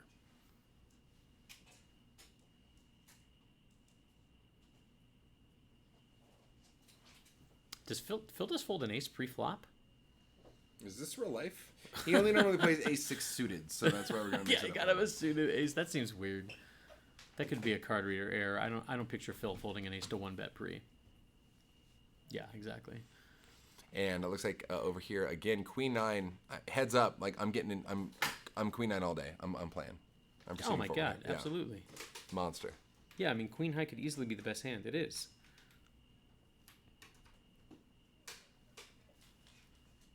And Scott's going to open to 200 here over to Phil. So what you'll notice is a lot of these players want to continually be opening on the button because you have position for the remaining 3 streets. 100%. And if you just get a call, you get to play in position. If you get 3-bet, you can easily call with very wide range and play in position. Limping on the button, not recommended. Indeed. Because then you just give your opponent too many outs to outflop you, and it also shows weakness as It well. does, and There's just no reason you want to do that. you let them take the betting lead in the hand for no real reason.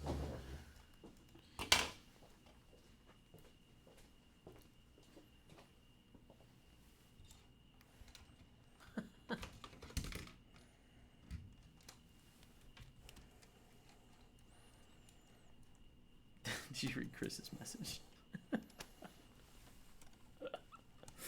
So funny. Are we working on table audio here? Yeah. Alrighty. Wonderful. Producer Juan is setting up some speakers for us here. And hopefully these speakers are synced up real time. We'll see here in a minute.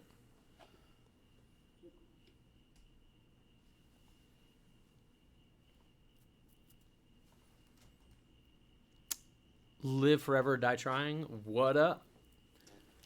Welcome to this heads-up match between Twitch OG Scott Ball and CEO Phil, playing for a cool 30K. Just a single heads-up match. No best 2 or 3, no nothing. We're just going to winner take all.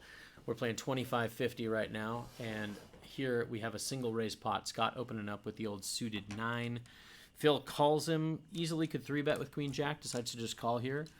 And Phil flops nothing. Scott does flop a flush draw, although Phil still has the best hand. Queen High is good. Is that just a quick check fold from Phil? Yeah.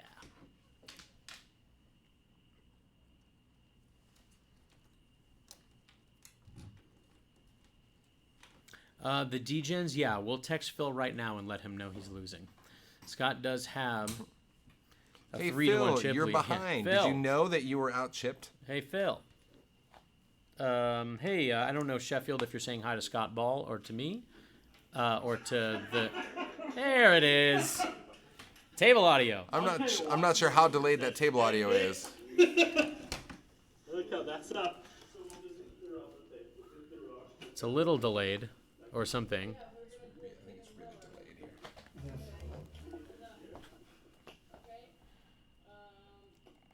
The starting stacks, they started with, did they start with 10 each, right? Yeah, they did start with 10 each, and then Rumcake actually got short stacked after Phil was up about 5K and added on his additional 10. So this tournament is set up, or this heads-up match is set up to essentially get both players in for about 20K each. There you go. Oh, thanks, Sheffield. Hey to you too, brother. Thanks for hanging out with us, man. Thanks to all you guys for hanging out with us on this Friday night, live from Costa Rica. It is Justin Kelly, a.k.a. Fat Train. And, What's up, Chef? Myself, Scott, a.k.a. The Hop Grenade, hanging out in San Jose in this... Are we in the Southern Hemisphere? No. I don't know. No. Okay. Well, Most, whatever. you know how many people think Costa Rica is an island? It happens all the time. Oh, my God. Yeah, because they confuse it for Puerto Rico, right? Yeah, Is that yeah. right, Juan? Everyone thinks it's Puerto Rico, right? Animal like is tweeted Costa Rica. Costa Rica? Oh my Oh, God. my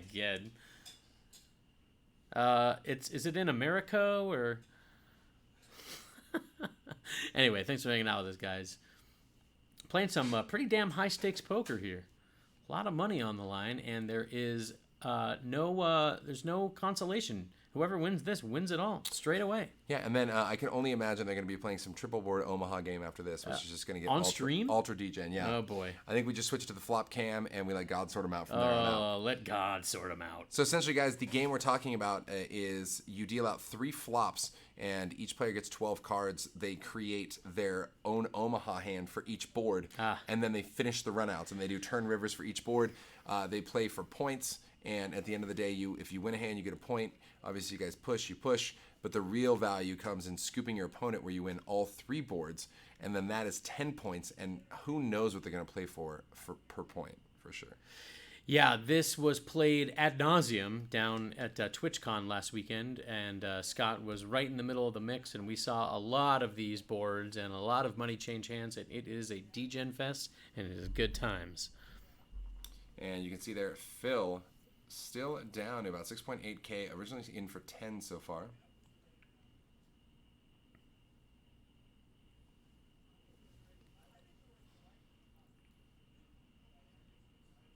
Whatever speaker is putting forth the current table audio sound is synced.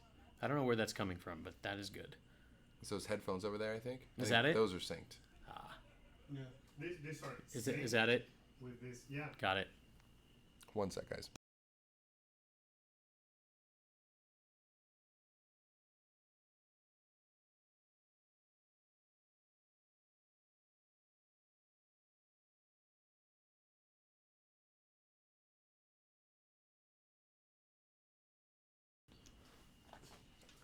And the ace of diamonds here peels on the turn, giving a flush draw for Scott, as well as his pair of threes are already good, and hell, even his jack high is good. Indeed. Phil just has a straight draw here.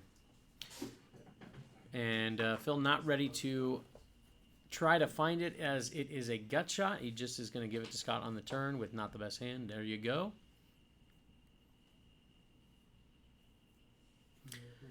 Hey, what up, guys? What up, deck builder? Who is the dude sitting to Scott's right? Oh, Chip Leader. You see what Chip Leader did there with his screen name? I did. And you see what he did there with his comment? I did. Chip Bleeder. Well played. You're a man of double entendres, Chip Bleeder, and believe me, it has not gone over our heads. Yeah, down here in the not America land, it is a whole different ballgame as far as that whole thing is concerned. What is happening here? That's on the stream. What? Your The Realtek window HD here. audio manager Yeah. is on the stream. Is it though, or is it just our screen? I don't know. If it's screen capture, we might be on the screen here.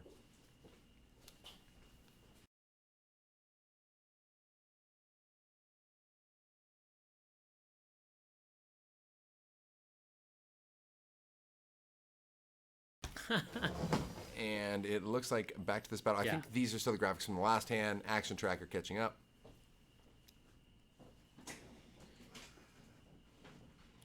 Yeah, we're good. Sorry, guys. We see some slightly different stuff on our Yeah, we screen. changed some audio stuff on the back end, and so essentially the audio manager popped up, and I'm like, is this on the actual stream? So just checking. Yes, we are good. As far as just checking, it's always just fun to check is where everyone's tuning in from. Here we are in Costa Rica on a Friday night.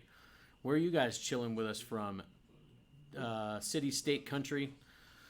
Let us know where you're at. I always love reading those roll calls on this international platform known as Twitch. I always love that everybody chimes in with very, very helpful things like your mom's Your bedroom, mom's basement. your basement, I all those things. gotcha. Yeah. Very standard. That's Torture good. chamber, yeah. Classic. San Diego, what up, McLeod? We're just there last weekend, dude. Exactly. Phil here, flopping the best of it with mid-pair. Okay, cool. Sheffield, San Bruno, California. Right on, dude. I lived in the south part of San Francisco, right next to San Bruno. Artichoke Joe's represent. Pittsburgh, Pennsylvania for both Mustang Girl and Deck Builder. What up, guys? And check it out. Scott does actually a river. Phil here with a 10 on the river. The graphics are incorrect. I believe the 10 peels on the river here, not the turn. Mr. Optics, my man. What's up, buddy? Good to see you. Blair across the pond in Sweden. What up, Grill?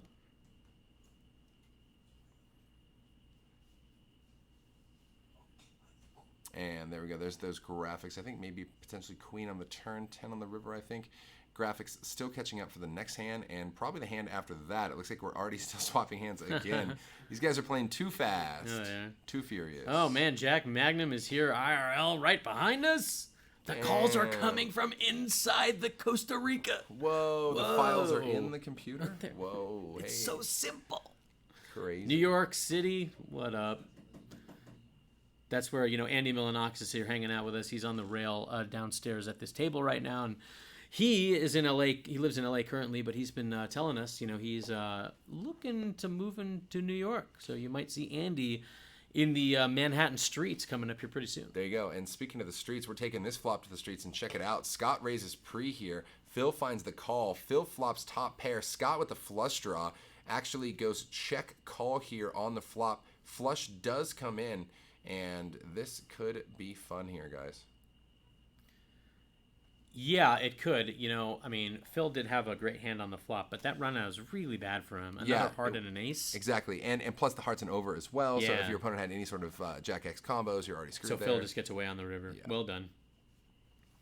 Scott going to chip up there just a little bit from his flush. Hooded One, what up? Hooded One is not tuning in from anywhere, technically, because he doesn't occupy space and time. Oh, man, the Hooded One is a beast. Hooded He's a One, good to beast. see you. He's tuning in from the multiverse. Single-handedly most gifted subs in the Thirst Lounge to date. I swear to God, he just makes Is that right? He makes it rain subs on the regular. Yeah. That's right. Thanks for that, the Hooded One. We Good to see you, appreciate the brother. support a lot, dude. And it looks like Phil here on the button's going to make it 200 to go. Scott's going to defend here from the big with ace-4. Flop comes down, jack 7-6, couple of clubs on board. Looks like it checks through. The deuce of nothingness hits the turn. Checks through again. Another jack on the river. I would imagine Scott's ace-high should be good here unless Phil's just checking through a very small pair, like potentially a 6. And it looks like those chips are going to Scott.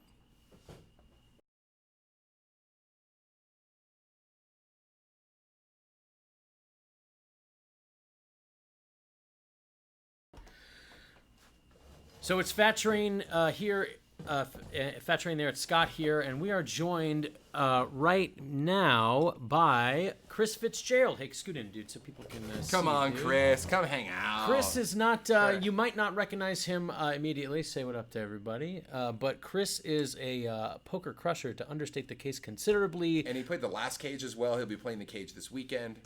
That's not true. Street pharmacist. Street pharmacist. Well played. So as much as Train and I have done poker talkings, Chris is extremely experienced in this game, and is going to hang out with us for a little while here and help us call the action.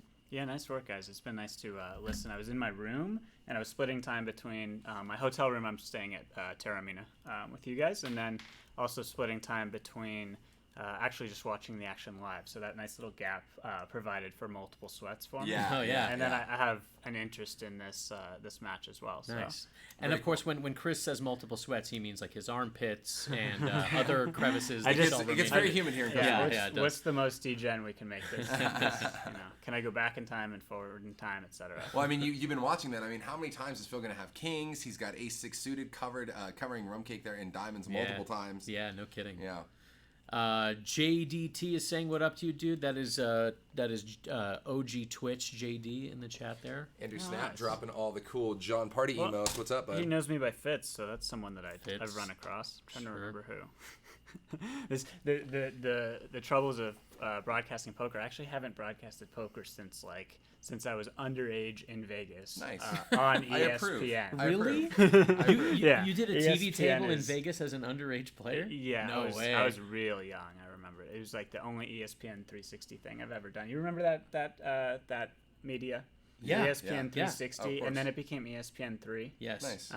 And then I guess now it's just their web stream, like ESPN. ESPN 8 the Ocho. ESPN at this the point. Trace. Yeah. But so back then they had hole cards, but I don't know if it wasn't like the glass that you put the cards over, like they had way back in the day. But also I don't think it was RFID either. So it was some.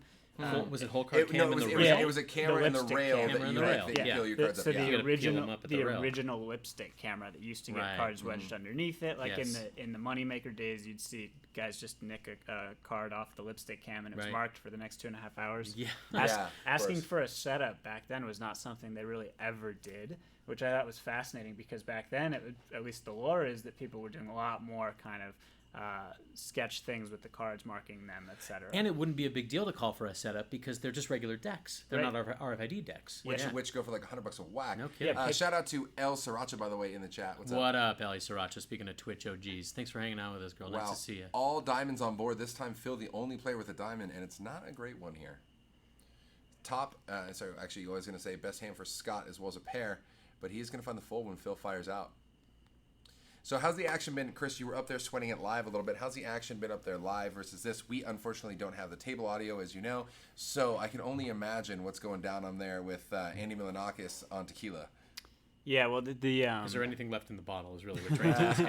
Andy's been I would say drinking a fair bit. Now, I went 40 days sober, so drinking a fair bit to me is a very small amount. Like but one even shot, but even for Andy, I think he maybe consumed his fair share of alcohol.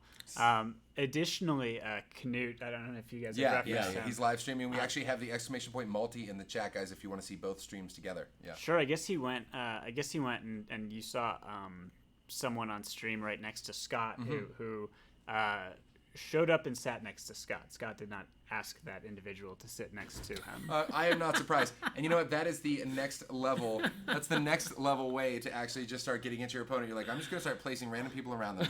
See what happens. And with that description of what we're seeing, I am close to the threshold of what I'd like to give up about that scenario. And that's about it. So we'll leave it at that. Nice of Scott to have actual stacks of 20 and, you know, have it all put together and such. Yeah, yes. Chris is not tilted by Scott's towers building, which is always nice because sometimes people do like irrationally tilting things. Like they'll stack them in like fives, like do the huge spread of 5 highs. Yeah. So asking what is the score so far? Oh, well, you guys talking about the Dodgers game. We're talking about the score here. At the end of the day, Scott is into this for 20K. Phil's into it for 10. But it looks like Phil actually added on. So we are back now at the 40K mark. We're going to update this title for you here in the chat. Yeah, we are officially at a 40K heads-up match. And I'm not sure if they decided they were going to cap it at that. Yeah, and I'm not exactly sure if Phil came in with a minimum threshold in his mind. I know just at dinner, as we were going upstairs, Phil said, "Yeah, I don't know how much Heads Up Scott has played in his life, so I don't know how much research. I don't know how much research Phil did beforehand into this, but." He may or may not have a game plan as far as when he was going to add on. I don't know if there's a stack depth where he feels a little bit more clarity. I want to say he was down to what, 48 bigs, something like that. Yeah, I think he was down to like 7K. Yeah, he was around the 6.8K, something like that. Yeah. Sure. So whatever the threshold was for him, just adding from there. Again, just to fill you guys in, Scott, I believe at his peak was playing exclusively Heads Up for a year plus there. Yeah, years ago at this point. But. And I think exclusively Heads Up Cash, and that was back. I could be off, so that the years are a little bit in question here, but I think it was kind of the years that Dan Murr and Doug and For the Swarm, like the kind of not quite the old school Heads Up players on PokerStars, but like one generation before the guys that are still like at the top of the game now. Yeah. So not even that long ago in poker years. And I say a long time ago, but I really mean like 3 years. Yeah. Right. And check this out. Phil is going to open from the button with 7-9. Scott's going to 3-bet with the good old AK, and it's just going to work. Yeah, Phil's like, all right, dude, I believe you. I heard you were a sick Heads Up player in poker terms in an eternity ago. Does anyone in chat does anyone have a good idea of like what the specific continue against 3-bet frequency is in Heads Up? Like I have no idea this deep. I just have absolutely no idea. I assume Scott does, and it seems like Phil's holding his own, but I just don't know what that frequency looks like. Yes, but you know what I do know the frequency of is the solver bot questions that will be coming from Chris while he's hanging out with us here. I just want chat to have a field day. And the D-Gens. What's up? Rating with a party of 41. Welcome, guys. Thank you, brother. You guys are watching what started out as a 20K Heads Up match and turned into a 30K Heads Up match, and now is a 40K Heads Up match between the one and only Scott Ball and Phil Nagy here on America's Cardroom, guys. This is the way we're kicking off the cage this weekend. It's going to be absolutely epic. What's going on? I'm Justin Kelly. This is Scott Moskowitz. That's Chris Fitzgerald. You guys are the chat, and we are watching the action here live with you. From Costa Rica, wetting our whistle before tomorrow's cage, which will double the hole cars. We're playing PLO starting tomorrow.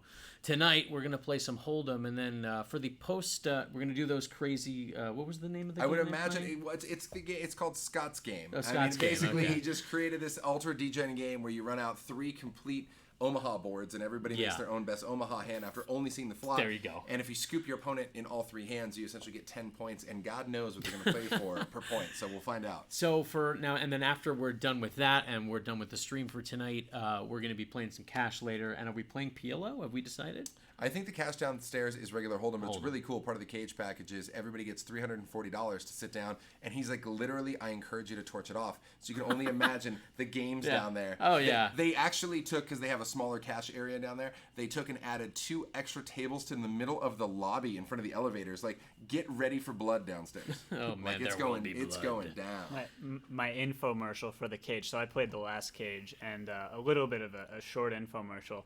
The $340 cash game beforehand. It was either 1-2 or 1-3. Those blinds were basically a suggestion. There was an individual that was more or less looked like he was learning how to play poker, learning the rules kind of at that phase of How many play. aces are in this deck? Yeah, it was close to that. And so he played the 1-3 game, and I thought in my head, okay, this guy is putting on an act because we're playing for $5,000 tomorrow or $10,000. And instead he's just going to kind of put something on. And then he played the cage the next day, and he, in fact, was only slightly better at the rules. Yeah. So, Well, that's the beauty. I mean, anybody can get into this cage package, and it's always a lot of fun. All the 10s in the deck here for Phil, and obviously Phil's getting value on the flop, checking the turn, now going for maximum pain on the river. But Scott has almost nothing. I mean, he does river a 5 here, but that's about it. He's got nothing but a bluff catcher, an extreme bluff catcher. Extreme bluff catcher. Yeah, and I think Scott's flop call is A, queen high might be the best hand. B, he's got 3 to a straight, and he's just kind of floating. And unless Phil has 3 10s, then Scott is going to be in position plenty of the time to win this spot. But Phil did have 3 10s. And and Scott does look him up. Yeah, Scott rivers 2 pair and figures, he wants to see what Phil's got and what you got. And Phil's going to show him the bad news. So here's an answer to your question, your solver bot question, Chris, from Sheffield. Without knowing my heads-up opponent. Yeah, and I think, is it fair to say that these hypothetical questions, the given is that it's a random. Right, yeah, we don't know our opponent, so all of these questions are asked in that with that context. I would say bet 3-bet 20 to 30%, but it depends on how deep you play, of course. So assuming the opponent is a random and given the blind structure here, what would we 400 big blinds ish? We're up to like 500 or 600 now with that. Sure. Yeah. We are that deep. Still 25-50. They didn't kick the blinds. They never did. Yeah. Not to our knowledge. Yeah, I think we're still playing 20. So does that sound reasonable to you? 25 to 30%? Sure. I'm not one to know, but I'll buy that. There you go. Chris does know, by the way. He knows to the exact percentage. He's just trying to, in advance of tomorrow's event, when he's going to be like, you just dealt me 4 cards. Can I get another one? Yeah, so as far as kind of fun gambling games, as you guys alluded to the TwitchCon trip where quite a few of us stayed at Scott's place just outside of San Diego. The number of kind of cool gambling games that we came up with were numerous. We played a couple of old school games too. We played a lot of Law and Things in random kind of car rides and such back and forth between downtown and his place. Also, that Omaha game was, I thought, I had heard of this game called Dramaha, but I had never played it. I have played it. And I thought that Scott's game was likely to be Dramaha because it was like Scott's game was so fun, and I had never played Dramaha, but I heard of a ton of people playing it. Well, it turns out those are 2 separate things. Yes, they are. So basically, any game that's a gambling game that's related in any way to Omaha seems like a relatively good use of time. Indeed, and we did burn a ton. I shouldn't say burn. We used productively a ton of time doing Omaha variants. And Dramaha I played one time at Run It Up Reno, and it was, as you might imagine, an Omaha D-Gen Fest. Can you incorporate the skinny into Dramaha? Is that a thing? It is a thing. All right. Yeah, I've not yet made it out to Run It Up Reno. I hear only good things. It's a blast. It's a unique poker event, very different than other poker events I've ever been to, and it is quite a community that's been built over there. It's wonderful. And what are they, in year 5, something like that? I believe the first one was 2015. They might have done like a 1 tournament event that I wouldn't even really, it wasn't a series. Maybe, I don't think it was 2014. I think it was 2015. So we're on year 4, but I believe this is Run It Up Reno 9. Somebody correct me if that's wrong. Okay, so I'm off by a factor of 2. That's fine. Hey, you're not a stats guy, man. It's all right. Justin, better than you expected? What do you? Totally better. Totally better. So I mean, given that these guys are effectively where they started, except for the fact that they've both added on. First of all, they're super deep, which ups the variance a fair bit. But Phil said that he used to play a ton, almost exclusively, of Heads Up No Limit back in the Poker Stars days, which is to say when it was legal in the U.S. The producers are like, bullcrap. Yeah, I'm hearing he's bluffing. I'm hearing he might have just found a spot. And he played one hand heads up once. Yeah, so if it's true then that Phil hasn't played that much heads up and that Scott has, as this match kind of moves forward, you got to imagine that not only kind of the just being used to playing for a long amount of time, playing heads up, where you're making a decision on every street, you got to kind of shift the ball a little bit in the momentum of Scott, just because he's done this so many times. And also there's some micro adjustments that, having played infinite heads up, you just naturally make that are good. So you have to shift the ball towards ball. Well played. I see what he did there. If you can hold your own. I mean, there's some board textures and such that I think that Scott and I have different understandings on, but it really depends on the opponent, and Scott plays a lot more heads up than I do. So there's a lot of spots where I just feel very lost. Yeah. I would think that, given the fact that, as we were discussing earlier, you're really wanting to try to fight for, like, effectively every pot, without saying every, in heads up, that, like, the more you whittle down the amount of play. Like, in other words, if you're playing in a 9-handed ring game, the amount of experience in poker you have is, of course, still relevant, but it gets less relevant the more players you add to the table. And then, of course, when you get down to just 2, the amount of experience you have, like Scott has playing heads up, becomes extraordinarily relevant. Fair to say? Right, exactly, and kind of hard to hide. Yeah. In heads up, there are some spots that I think maybe Scott potentially randomized that I've been watching, and I'm not sure. I don't want to say which ones, but like every spot except maybe like 1 or 2, I think he's been pretty confident of, and Phil, I think, has been conversely very confident, except for a couple of spots early on. I think you guys saw he kind of waffled with a couple, more so waffling towards fold than waffling towards call in early going. Yes. Yes. And now Newt hanging out. Scott with a new partner over in crime over there. It's a good partner to have. And guys, by the way, Newt is also live streaming. If you guys want to check out his live stream, it will be more live than this, obviously, because we have it delayed with the whole cards. But !multi in the chat to get that link, and you can check out both live streams at once. So battle of the 9s with the kickers here, and that's exactly what we find on the flop. Phil here with 9-10, Scott with 9-7, some backdoor diamond potential. Now an 8 peels the turn. Both players with a pair and a straight draw. Phil highly edging, though, being open-ended with a better kicker. And the queen on the river does make the straight for Phil. The run good continues. 1K in the pot. Phil first to act. Yeah, luckily for Scott, he's not going to get away too. Yeah, and indeed, he actually doesn't even pay off one little value bet there. He's able to fold the one pair because that board is very unfavorable to him with that queen of hearts on the river. On all the 4 straight boards, it looks like Scott has basically been pretty quick to click fold. Partially because he's had hands that are just auto folds, but also because I think he just has an understanding that spot probably gets underbluffed. Yeah, and it's one of those things where, like exactly, like it's 4-card straight board. Like a lot of players just try to exploit board texture there regardless.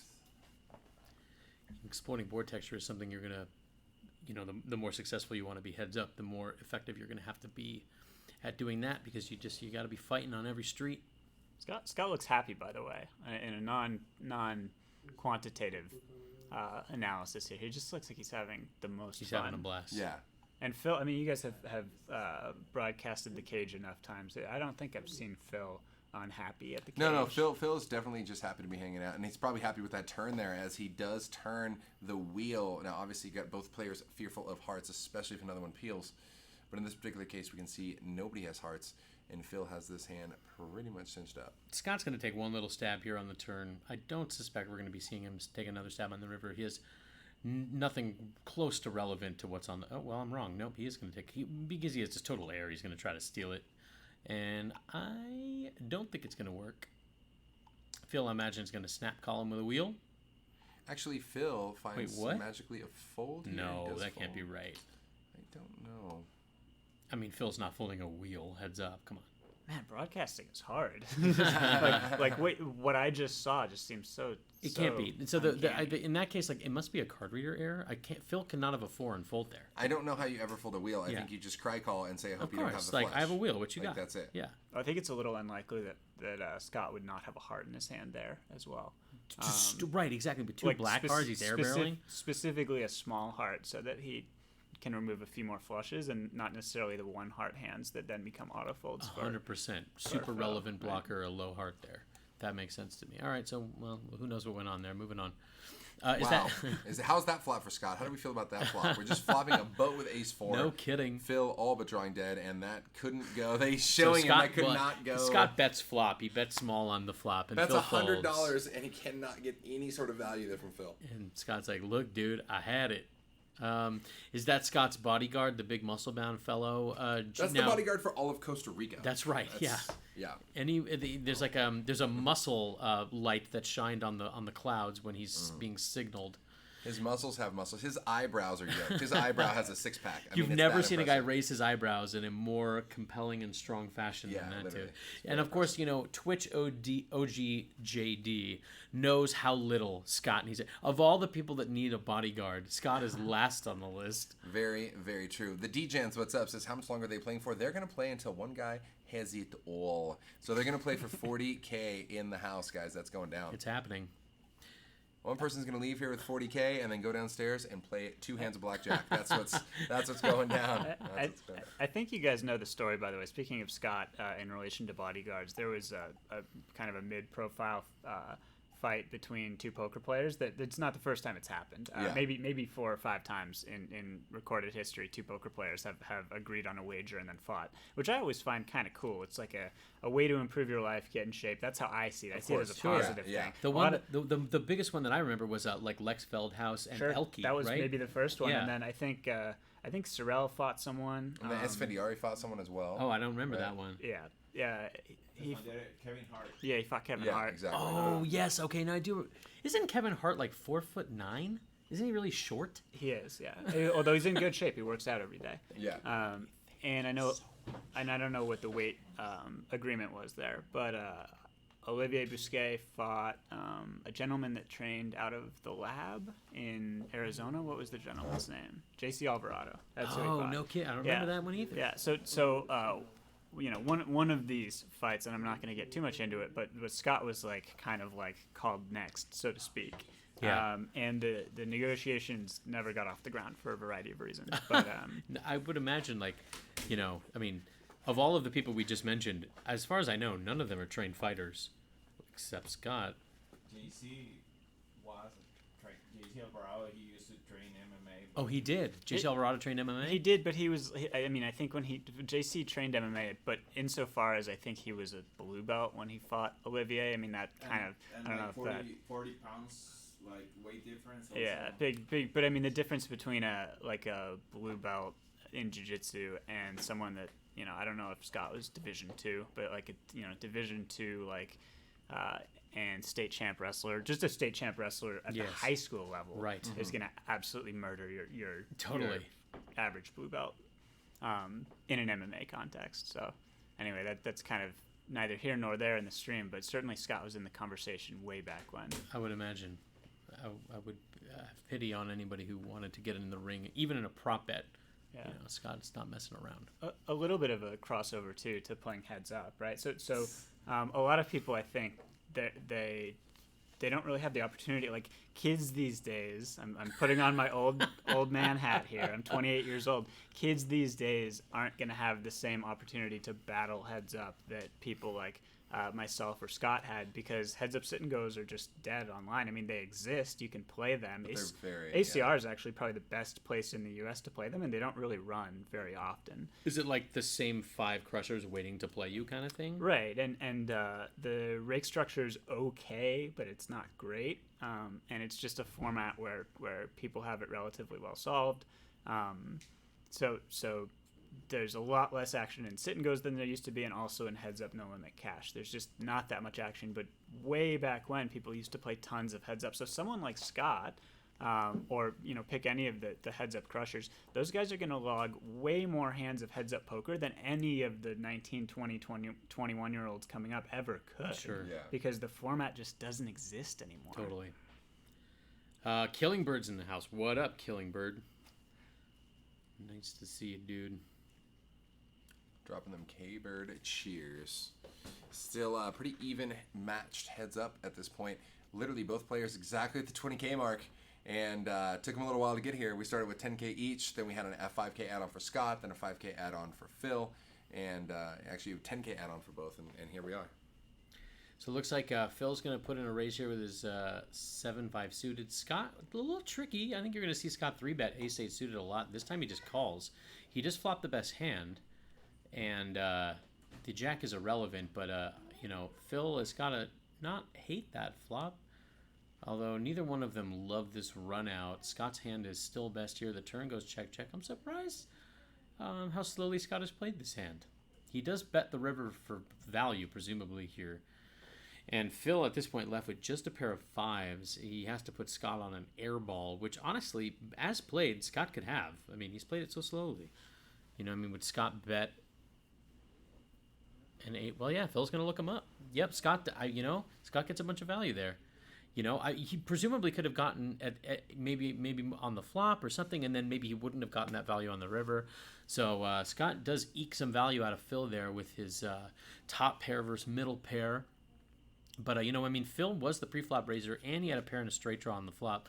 So that could have gotten a little more out of hand than it did. But by Scott not choosing the 3-bet pre, I don't know if that pot was smaller than it otherwise would have been. I'm not really sure. Yeah, it seems like in spots that mix, Scott has routinely picked the more passive option. Reasons for that might be, if we were to look at very small sample sizes, that river, right? Mm-hmm. Phil clicks call in a spot that certainly his hand does not always click call, and I think somewhat easily flicked the call in. So if Scott is presented with situations such as that, then I think he just gets to take the passive line, and it's still fine. It still preserves EV. But yeah, and we have a fun hand here. By the way, Phil 3-betting now to 600 with 7-8 suited, but Scott with a very playable hand, King Jack on the button. Is he 4-betting here? I think he might have done just that. We're going to find out here in a minute. Haven't seen a whole lot of 4-bet action. We haven't, but here we have. Yeah, wow, he does healthy sized 4-bet. And Phil snap calls. Snap call. And he flops it. Wow. So Scott whiffs it. I mean, he's got the king of clubs in his hand, but that's pretty much a whiff. Phil does flop open-ended. Scott's still best with king high. Very close in equity, obviously, just because of Phil's open-ended draw here. Yes, and either of his pairs are good, of course, as well. No diamond on the board. Phil open checks because Scott is the pre-flop aggressor here as the 4-better. Scott is going to continuation bet, and I don't imagine Phil is going anywhere on that flop. Are we seeing a check raise here from Phil? Of course, Scott has played this like he could easily just have like Jack-Jack instead of King Jack, or King instead of King Jack, right? And so he would play that. Wow, but and Phil's not. Rips. Yeah, he's not scared of that. He just rips it, and he figures. Sick. He figures. You know what, Scott? If you did do something like this with Jack, then I guess let's go. But if you didn't, I'm just going to try to get it all right here, and Scott cannot continue. Overbet. If Scott does have jacks there. He's not folding. I know, but we're going to the tank for a minute. We're thinking about life for sure. Yeah. Like I still don't think he's finding the fold button there. I think every overpair and King 9 plus just snaps it in. Agree. Yeah, let's go. I mean, he can take his time, but it would be like he's not absurdly disrespectful to fold. Yeah, absurd. Now, so wait, so why do you say fold. disrespectful? Well, because most people I would think would be like, well, aren't you respecting the aggression? Well, you're saying that if you fold jacks there, you're saying Phil is just ridiculously unbalanced. There you go. So I really have disrespect for your game because you could never be doing this with anything other than aces. Phil did a fascinating thing. He looked at the pot like as if to calculate the size of the pot, and then very quickly ripped it in. And you'll see people do that a fair bit when they're kind of trying to figure out, hey, can I call or should I rip? They're never really. Usually when someone's thinking, can I call or should I just rip it in that type of a flop spot, they're never really at the top of their range. Yeah. So he never has top set in that spot, or a hand that would more likely rip it in at some frequency, like bottom set. But nevertheless, I mean, Scott's hand is just obviously an auto fold. Well done. I mean, there's the power of the semi-bluff, though, of course. Like, while, yes, Scott's hand was an auto-fold, he had king high. King high was the best hand. But, the semi-bluff gets it through. On that board, it's a real crime if Phil doesn't win the hand. Yeah, I was going to say, you have to fade so many outs, even though you just have king high there in your hand. Of course, yes. And it's a crime. I think Chris is saying that because, you're like that board is much more weighted to you as the guy who called the 4-bet than it is the 4-better. Like, Right, how is the well- 4-better really hitting a 9-high board? Well, and also just his actual hand, right? I mean, Scott obviously has many more overpairs, but like with their actual hands, I just like Phil would have to just get fancy play syndrome to the max to not win that hand. Yeah. So we can see Phil with the mystery hand, but Scott with a whopping pair of 5s here, and he Wow, trips up what a on the river card here. And you What can a- see Scott, basically it goes check call by Phil on the flop, turn checks through, and Scott rivers a monster. 1,000 in the pot, looks he's betting about 800-ish, 750, and it does get through. Gonna get it done. Killing Bird is saying he had a pumpkin ale with dinner tonight. Now I don't know how you guys feel about pumpkin ales, but I'm not sure how well you know the craft beer world, Killing Bird. But that is one of the more polarizing topics in the libation realm. There are a lot of haters of pumpkin ales in the craft beer world, and of course the public likes it. Every September, October, it's pumpkin everything on the shelves everywhere, and beer is no exception. And so Killing Bird obviously is representing the public and saying, like, yeah, I enjoy it, and fall comes around, I'll have a pumpkin ale. But I don't know if you guys know, craft beer nerds absolutely loathe pumpkin ales. Where do you guys stand on pumpkin ales? Yeah, I hard pass on the pumpkin. Yeah, ales. I'm going to also give that a You hard guys pass hate too it? there, Bob. Okay. Yeah, So Scott, I have a so you and I met 6 days ago, something like that. I mean, it feels like an eternity, but yeah. So do more people know you from poker or from your more full time business? The beer side, for Okay. sure. Yeah, That's what I would have figured. yeah. I'm I've been doing not- that for way longer. Okay. Yeah. Yeah, and broadcasting. Maybe even more people know you from broadcasting than from poker, even. Yeah. we Oh would- yeah, okay. certainly. Yeah, because I've never been a serious competitive poker player on any sort of stage that would have ever got me noticed. I've always been a rec guy because it's always been a hobby. Sure. And so yeah, certainly more from the broadcast. But I've been in craft beer broadcasting and bar operation side for way longer than I've been around poker in a public sense. I mean, really, this is only a couple years old for me in a public sense as far as poker is concerned, even though I've been playing for 15 years. Sure, and just the number. I mean, 15 years ago, maybe it was different. You'd have to fill me in, but I feel like more people circle. There's a higher volume of different people probably circling through your bar, your restaurant, whatever. Much wider variety of humanity. Families can come into a 100%. restaurant, That's whereas right. families don't typically go to the casino That's together. exactly right. Yes. That would be impressive if they did, though. Has anyone? We gave little Johnny arcade money, and he's at the hold'em table. Has anyone seen a family trip to the? Has anyone ever seen anything more sad than a family The trip family to the Vegas casino? I mean, we've seen Vegas Vacation. We all know how that worked out. I mean, everybody needs a son like Rusty, right? I put in $1, I want a car. I put in $1, I want a car. Like, Changing everybody 500. Everybody needs one of those. Meanwhile, we've all been on the Chevy Chase side where you say, man, what can I do with like $5? Like, I don't know, maybe like buy a bullet and rent a You, gun. you remember the cover of that? You remember the cover of that movie? So, yeah. Oh, so yeah. the cover, it's like He's that on the was, roulette wheel spinning or whatever. Yeah, you get like there's a few blockbuster memories that are etched into my brain, and I call them blockbuster memories because you had to look at the cover art, the case art? Yeah, because they occupy a certain period of time, which is very small in the window of my life as a 28-year-old. I was only at the VHS. I only had the liberty of watching VHS for a very short amount of time before DVDs came around. Yeah. Right. Please be kind. Rewind, bro. So there's this kind of blockbuster phase of my life, which I kind of found fascinating. And that, when I actually walk into Blockbuster in a more literal sense, that is the cover that's emblazoned in my head. Is Nice. that Vegas Vacation? Yeah. He's on the roulette wheel like it's like the spinning wheel of death, right? Yeah. But did they ever make Vegas Vacation pinball machines? No, I wish. Oh, I that'd wish. be great. We do have a World Poker Tour pinball machine, and we have a high roller casino pinball machine, Nice. and then a bunch of gambling themed pinball machines, basically through like the 60s and 70s. But they had a game called like High Low with like aces and this and that, stuff like that. But it wasn't anything absolutely crazy. So Train, I just asked Scott, do people know more from poker or from the beer side? And I guess the beer side makes sense. Do more people know you from your affinity for games and pinball machines and stuff like that, and the way that your house is set up, or from poker? Yeah, it really depends on the crowd. I think most likely poker, but it is a fun crossover though. I mean, just in general, the overall game theory thing, and really just coming into like, because I always thought, like I've said this before, I thought pinball was actually really stupid. I'm like, well, do you know how to play? And I'm like, yeah, just don't lose the ball. Like, you're dumb, right? And then once I actually studied it a little bit, and they figured out, that like it's a game and there's rules, and you're specifically going for certain angles and points to basically hit all these missions and start 2x scoring while you're doing this and that and everything else.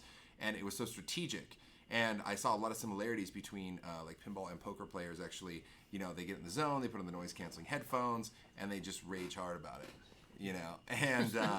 And it's really funny because these guys are they're strategic in the fact they'll cradle the ball and they'll like wait for a mode to end, because it's not literally like plus EV for them to actually even risk shooting shots in this mode, because you still get a bonus as long as you complete the mode, even if you do horribly. So they cradle the ball, they wait for the mode to end, then they shoot again. But it's actually really interesting to watch. I promise. I swear. Check it out. Now to tie the it sounds interesting. To tie the two in together. Wow. Okay, lay on the sarcasm. It sounds so interesting. These are the worst.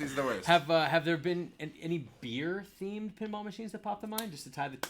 Actually, a company named American Pinball just came out with Oktoberfest. There you the go. Past year. Now, are there like St. Pauli girls? Oh, it's actually really cool. No it's kidding. Really cool. It's got a That's huge cool. LCD screen in the back box, and the shooter rod is like a little beer stein that you like launch, and it's a lot of fun. That's actually. very cool. Yeah. Scott's Brewery. It's the tap room Blair is talking about is in Concord in the East Bay of the San Francisco Bay Area. The Hop Grenade also makes the best Reubens in the whole wide world. Thank you, Blair. Yeah, Blair's been to the Hop Grenade.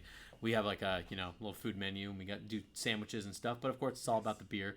And there's the beer broadcast side. We do like beer podcasts on the Brewing Network, and the studio is built into the bar. And that's originally where I met Scott Ball, who's at the table tonight. Looks like we're on a quick little break here, guys. Yeah, they're gonna give him like 5 or 10 minutes. Yeah, just a little time to hang out and drink some Don Julio 1942 with the Andy Milanakis and crew hanging out in the on the rail there. But yeah, that's originally where I met Scott Ball, who was running Twitch Poker at the time, and I had no affiliation with Twitch Poker at all, other than that I was watching it while I was working in beer on on my monitor. I was a passive viewer. I was not active. I was not in chat rooms. I didn't do any of that. I just watched Jason Somerville passively as I did my other work on my monitor. Like, I had a 30-inch monitor, and you would just hang out in the corner. And completely coincidentally, because, Twitch is based in San Francisco, and my bar is in the East Bay, some of the Twitch guys who lived out that way, including Scott, came into the bar one time just to drink some beer. Is that how you met Scott? That's how I met him. Oh, no way. Yeah, and there was I believe he left a message with the bartender because, at the time, because I was inspired by Jason, and I was like, man, it like re-sparked my interest for poker. Because I was a card player from way back, right? But I hadn't been playing in recent times. I was busy building the brewery, the bar. I was busy building the Brewing Network, and I wasn't really focused on poker. But watching Jason sort of re-spark my interest, we have this podcast studio at the bar, out of which we do our beer broadcasts. And I was like, man, I'm a broadcaster. Maybe I can do some poker content. I love poker content. And Scott saw a thing on the menu. We have a digital menu. On the menu scroll, he saw poker podcast coming up next week. And he asked the bartender, who's the poker guy around here? And he left a message with the bartender, and then Scott and I hooked up and had some beers and became friends. And that's how I became a more active member of the Twitch poker community. But it was otherwise coincidental. I was a passive viewer, but I really enjoyed it, and I've enjoyed being a more active member. And speaking of active, here we are back to the felt where Phil has 7 deuce. Hard to be active with 7 deuce. How did Scott get back to 19.1K? I thought he was down to 16K. Did we miss a hand? Well, there's no more add-ons. Or did we get the stacks potentially just a little bit off and then recalibrate them? What's the most likely thing? That's a good question, guys. Do we know? Were the stacks, were the numbers on the screen just we recalibrated them? Yeah. Sure. That's what it was. Yeah. Sure. So we recounted at the break and there you go. As a at least casual poker player, I tend to just put my whole life into probabilities. So okay, there's a 40% chance they just recalibrated. There's a 20% chance that they played a hand that I missed, and you'd kind of assign some conditional probabilities in there. Yet none of this seems to translate. Like if I were to do an actual job, I don't think this stuff really translates. Yeah, I mean, and what does Phil have on his face? Yeah, oh my God, he's got he's got a MIG welder, and so he's he's got to protect his eyes from the bright. If he gave me I don't know, for 3K, I'd wear that for the whole cage tomorrow. Here's an acetylene torch and a mask. Yeah. So now that is a good question, though. Now, Chris is, as we mentioned when he first joined us here, is a poker wizard and a longtime behind-the-scenes crusher. If you were Recreational poker player. he's a rec, of course. Yeah, he's a rec. Yeah, he's a bot pro rec. Chill with If the you big words. Yeah. Chill it so out. now, have you thought about that? If you were to do a job outside of the, let's say, poker ceased to exist tomorrow, what do you think you would do? I've done a little bit of just projects for friends that are just all over the place, and at least at this point in my life, I like them being all over the place. Look at these hands. Gives me a little bit more range as far as just knowing what I want eventually, right? If I wouldn't want to leave any area unexplored. Well, we're going to explore this board here in this 3-bet pot here as Scott turns a gut shot to Broadway. Phil has the best hand with 7s and 10s. Scott's the pre-flop 3-better, and he follows through with a bet on the flop. And Phil floats him. Phil floats him. I'm sorry. No, not floats. No, he has the best hand. No, he calls with the best hand. Did Scott bet turn? Scott bet turn with Ace of Clubs, Jack of Hearts on the flush completer, and I believe he won the pot. Do I have that right? It's hard to see from this camera angle. We'll So see in Phil a folded second. 7s on the turn when the board. Is With that right? Yeah, I mean, 7s with a diamond is a fine hand to fold there, I would imagine. I didn't quite see who won that, but I think you're right. No, it's not a float. I'm sorry. Scott has all the heart on Ace Jack with the red card in his hand. Yeah, totally. I mean, I know why you're saying that end-to-end bacon, and maybe it was a Freudian slip that I said that. I really meant that if Ace Jack called, it was a float. But, I mean, I guess when you have a pair of 7s on that board, it's not really a float, right? I mean, heads up. For what McLeod's asking, what is a float? You want to explain what that is? Oh, sure. So, yeah. So, a float is when you're calling with nothing, and you intend to take the pot away later, not based on the cards. You just call with nothing because you think you can take it away with a bet or take it away with a raise on later streets. There used to be there were a million training sites back in the day. I know Phil referenced he paid a lot of attention to a site called Drag the Bar way back then.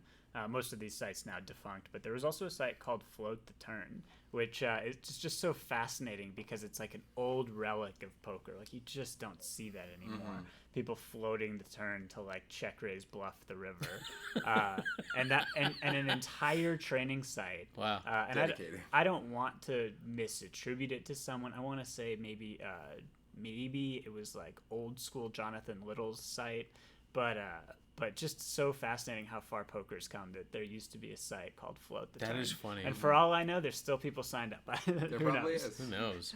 That is a good one of the better basic poker books for starting if you guys are just getting interested in this game is Jonathan Little's book Beating Small Stakes Cash. Pretty easy. Relatively easy to understand, and one of the poker books that's a cornerstone of local casino cash games that you might be interested in getting better at. And I have no affiliation with Jonathan Little. I just really liked that book. Let's see. What's up, GG Fab? Thank you very much for the host. By the way, Never Too Much Bacon says, yeah, I'm just here to see someone get felted. Maybe we should have the dealer take out all the deuces through 9s, play some Royal Hold'em. That sounds epic. Nothing but monsters. That sounds so epic. So here we have Ace High versus now Scott's turn to have the Kings. Bet and a raise. A raise and a call on the flop, and then Phil is just going to check and fold Ace High here. He does have the Ace of Hearts as a sort of relevant card, the pretend flush draw, but maybe you had a little read on Scott as strong there, and he just gave up. Well-timed fold of the Ace of Hearts by Phil. On to the next hand. Thank you for who hosted us there. That was Gigi. Oh, did you say that already? Oh, okay. Yes, Gigi I'm Fab echoing the thanks. And I believe actually McLeod and probably somebody else there in the chat attempted to go ahead and try to post the link to that training site. Float the Turn does still exist. Thank you, chat. Wow, it does. We appreciate it. Chat. We understand Nice. Nightbot comes down with the band hammer on you pretty quick there, but thank you, and it does still exist. There. Hey, wow! Now the 3 on the turn exists for Phil. He turns trips. Unfortunately for him, he's hoping Scott has King 9 or something of the kind, but unfortunately Scott has nothing. Scott was just stabbing on the turn. Phil calls. Now, but on the river, though, Scott has a total air ball. You might have to try again here. Nah, he gives up. Good give up by Scott. Phil has all the good cards here, and indeed he has trip 3s. He's going to go for value But Scott, unless he wants to go nuts, is just going to have to fold. And Phil's going to scoop it up here with the old nut low draw. Good old deuce 3. That's right. And I appreciate that. But I saw that there, Killing Bird, that you were thinking maybe you'll come to the Hop Grenade sometime. We appreciate that a lot, man. I hope we see you. I'm not sure where you're based, dude. But yeah, if you're in North Carolina, oh, okay. Yeah, well, I do love me some Asheville, and in fact, when we opened up our second location a few years ago, Asheville was on the short list of locations we were considering.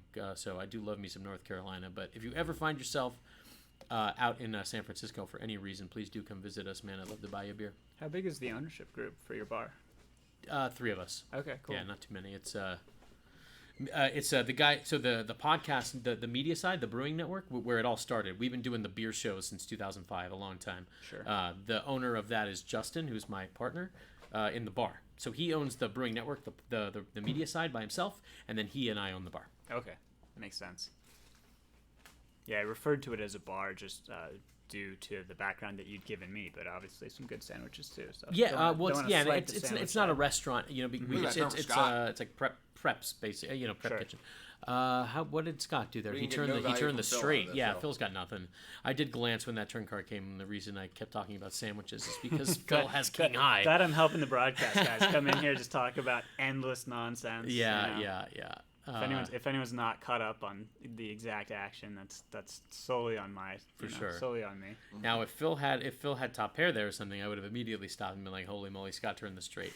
But as it stands, they had nothing. So yeah, I mean that's it seems unlikely that somebody that is within the sound of our voices is currently considering opening like a bar or something of the kind. But the best decision we ever made, because we were advised to do so, was to not include a full kitchen. You know, we were beer guys. We were doing a beer show. We still do a beer show. We're going to have a beer bar, and we were basically advised, like, look, you know, don't incorporate a full kitchen. Don't become a full restaurant. It's a totally different ball game. And I'm glad that we just do, like, you know, kind of glorified bar snacks, because a restaurant is a nasty animal, and so is this board for both of these guys. 7.6 and 7.5 high. Yeah, there's just not much to call here. Yeah, I know, and you know, because Blair, you didn't even really drink anything, right? As memory serves, you were just eating there, so basically, it's a restaurant as far as you're concerned. I get it, and plenty of people enjoy the food. Don't get me wrong. I mean, it's key to, like, you know, provide food, but just not the full fryer, the full kitchen, line cooks and chefs, and it's just. The restaurant thing is a totally different ballgame, so I'm glad that's not the route we went down. We like to just focus on the beer, provide snacks and sandwiches and stuff for the people that want it. But you know, we're beer guys, man. We're there to curate the craft beer list, not to offer the Cheesecake Factory's menu. You know. Yeah, I'll keep that in mind. And I've not yet been to your bar, but I did grow up relatively close to there, so I'm sure I'll make my way to Concord. I hope you do sooner than later. It'll be a battle of who gets to the farm or the bar first, because one will happen at some point for sure. Yeah. Phil here with the threes. Yeah, that's the best hand. And Yeah. how did we get here? Check call by Scott on the flop. He had a lot of backdoor options, none of which panned out. Yeah, so I don't know exactly how we got here, but on the flush completer turns, Scott's been going for it a fair bit. So to just in general, whether it's gone check or whether it's gone check bet call, on flush completer turns, he's putting in large bets on one of the two remaining streets, and usually the turn. Sure. In this case, it's on the river, and it works, actually. He gets Phil off of it. Yeah, and that's the kind of nuance that you'd expect someone that just played a ton of heads up to be able to turn over in their mind in a way that they might not even be able to verbalize in such a way, but they can still turn that concept over in their mind in a way that produces a profit. Totally. Yep, and it did there indeed. Hey, thanks, Blair. The food is amazing. Thank you. We strive to, you know, bring to elevate the game and everything we can. The food menu we offer and the beers and stuff, and appreciate that. Cider drink. Which brewery are we talking about here, Killing Bird? And in which city in North Carolina? So it looks like we're still effectively dead even here on the stacks. Yeah. You know? What if you guys were to set a time that these guys would kick it to 50, 100? How much more time do you think? I think we've got to be right on the precipice here. I think, they're both of them are sitting on big stacks. We've yet to increase the blinds. Sure. And at the current rate structure, I mean, what do we have? 800 big blinds here. I mean, we have right. I'm not a mathematician.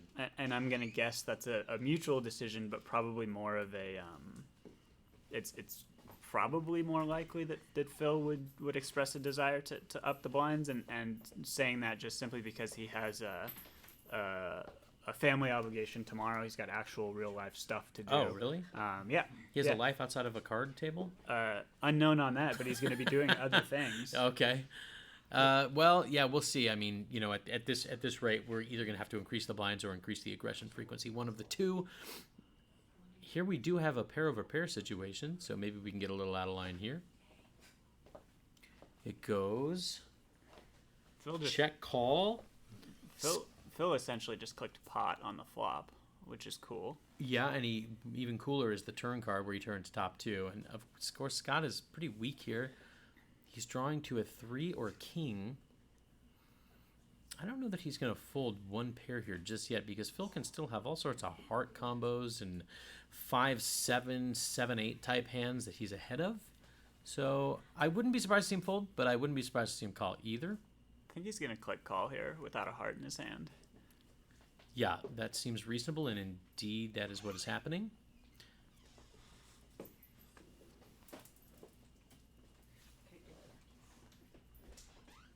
On the river, he does. Wow, Scott finds the king. The better two pair. And it's an offsuit king, and Phil has got to be convinced he has the best hand here. He's betting for value. So we have 5.3K here. Let's see how much more we want to get in on the river. Now, is Scott going to check raise or check call? I think against block bet, I think Scott's going to raise here. And hope to get called by something precisely like what Phil has? Yeah, facing block. Well, is he just calling here? I would imagine Scott thinks there's plenty of busted draws in Phil's range because the hearts biffed and all of the straight combos biffed.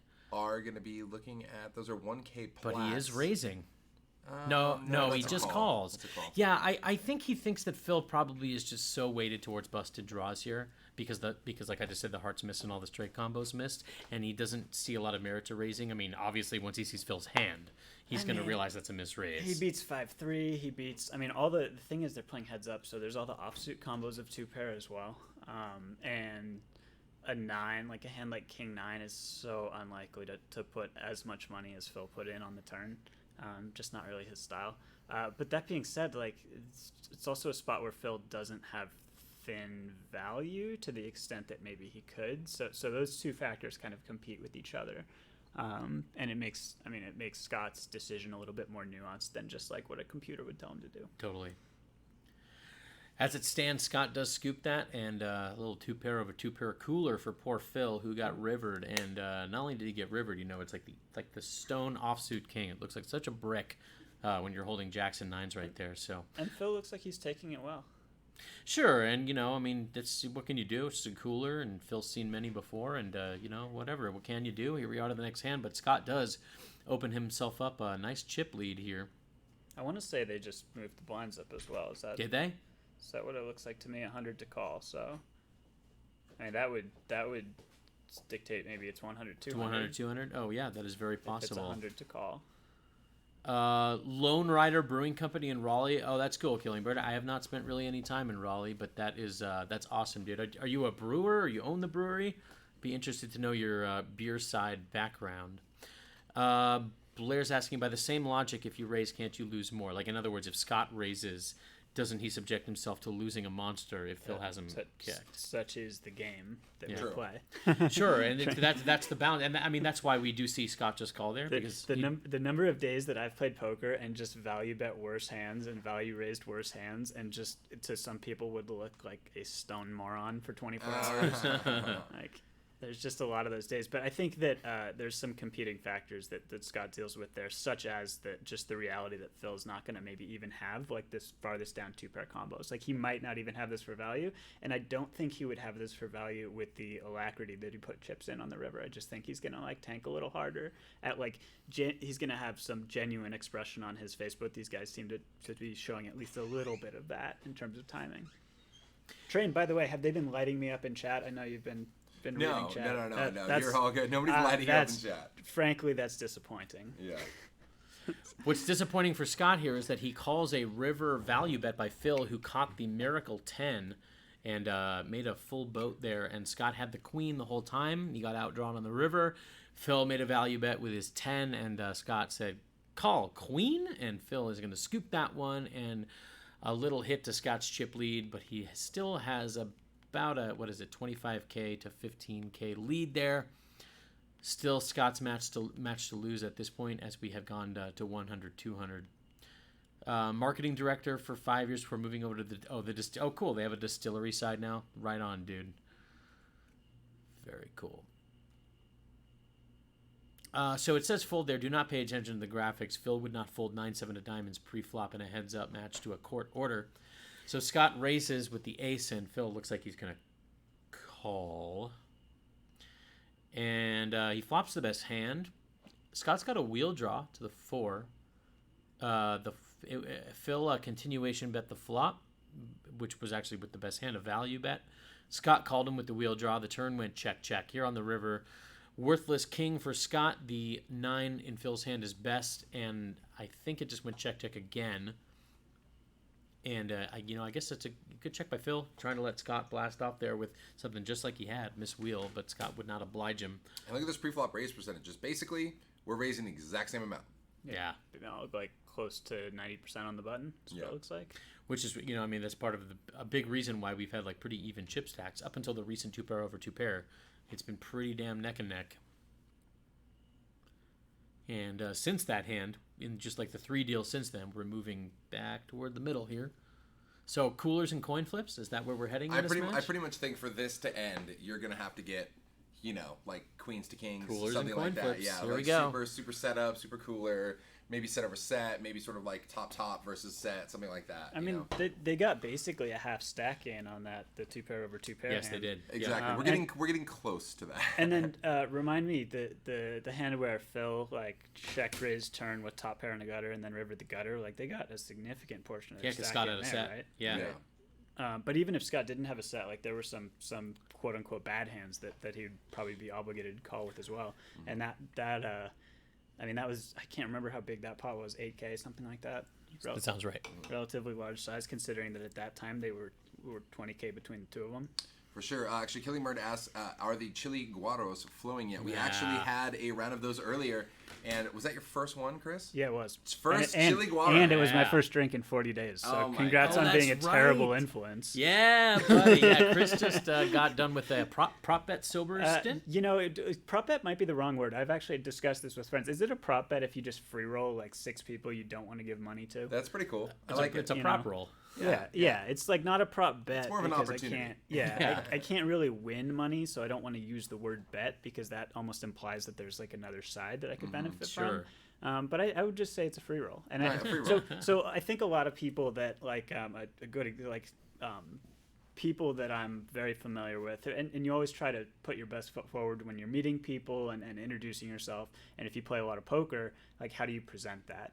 And I wish that I could unload the piece of information in my head on people right away when I meet them and poker comes up, that there are ways to use gambling to actually benefit your life. And this is like one of the nice ways to do it, is to present a bunch of people with a free roll. Oh, I'm not going to, let's say, drink for a month. So it was a free roll, but then a friend of mine who smoked cigarettes said, okay, well, I'll stop smoking cigarettes, right? So he stopped smoking cigarettes. You win. If you can stop smoking cigarettes. Yeah. Right, exactly. So which was a little bit, I mean, it was great that he did that. It also kind of forced the hand of the people that decided to not drink. Oh, okay, we can't mutually agree to not do this after 15 days like we all thought we were going to. Yeah. What's funny is like really not that this is groundbreaking, but almost basically all of life is just risk taking, calculated risk taking, but people have like different reactions to different forms of it, Right. and certainly like poker and gambling and a casino environment have been like negatively reacted to as a general rule, but Sure. there's not really a lot of logic behind that, because I mean,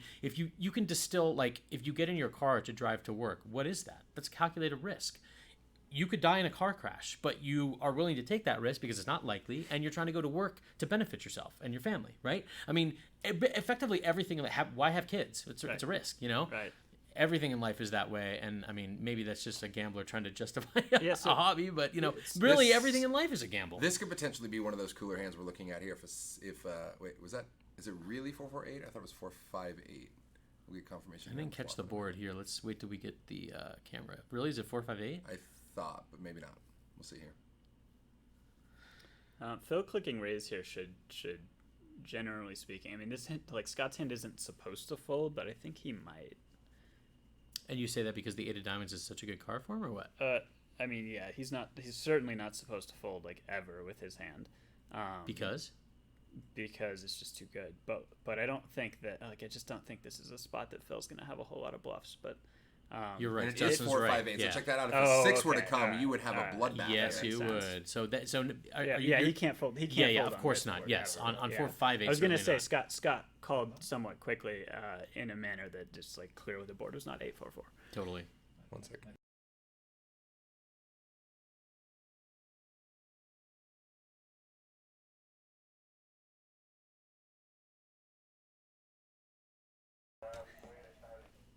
So here, Phil has check turn. Scott is going to make himself a bluff bet. It is a semi bluff. He does have outs if he gets called. Yeah, I like Scott's line here. I think Phil has the capability to fold an 8 by the river. I think Scott is making money here. What's so fascinating though? Now Scott does river pair. It's not good enough. 2 pair for Phil is good. Now Scott got check raised on the flop and decided to call the check raise because, as Chris is saying, his hand is too good. He's drawing to the nuts. He has backdoor diamonds.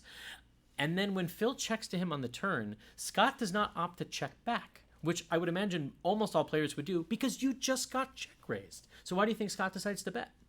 I think his hand just you have to have bets on the turn. If you have 0 bets on the turn, then your opponent can just check raise every single flop and get to a cheap showdown, right? So like if I have third pair, I can just click raise and then just get to a cheap showdown, right? You need to have some bets that are close to pure bluffs, and then you need to have obviously some value bets and even some thin ones. And I think Scott has a hand that almost exactly just does exactly what he did. And then on the river, I think he just knows he loses like every time, which is fine. Yeah. So we've moved on here to this next hand here where Scott is Three betting, and huge. Phil gives him credit. Yeah. Phil folds the ace pre, and Scott is going to take it down with not the best hand. Well done. And now we're back to pretty much even stacks again. Yeah, and even with an ace in his hand, Phil makes a fine fold, especially considering frequencies thus far. They've been pretty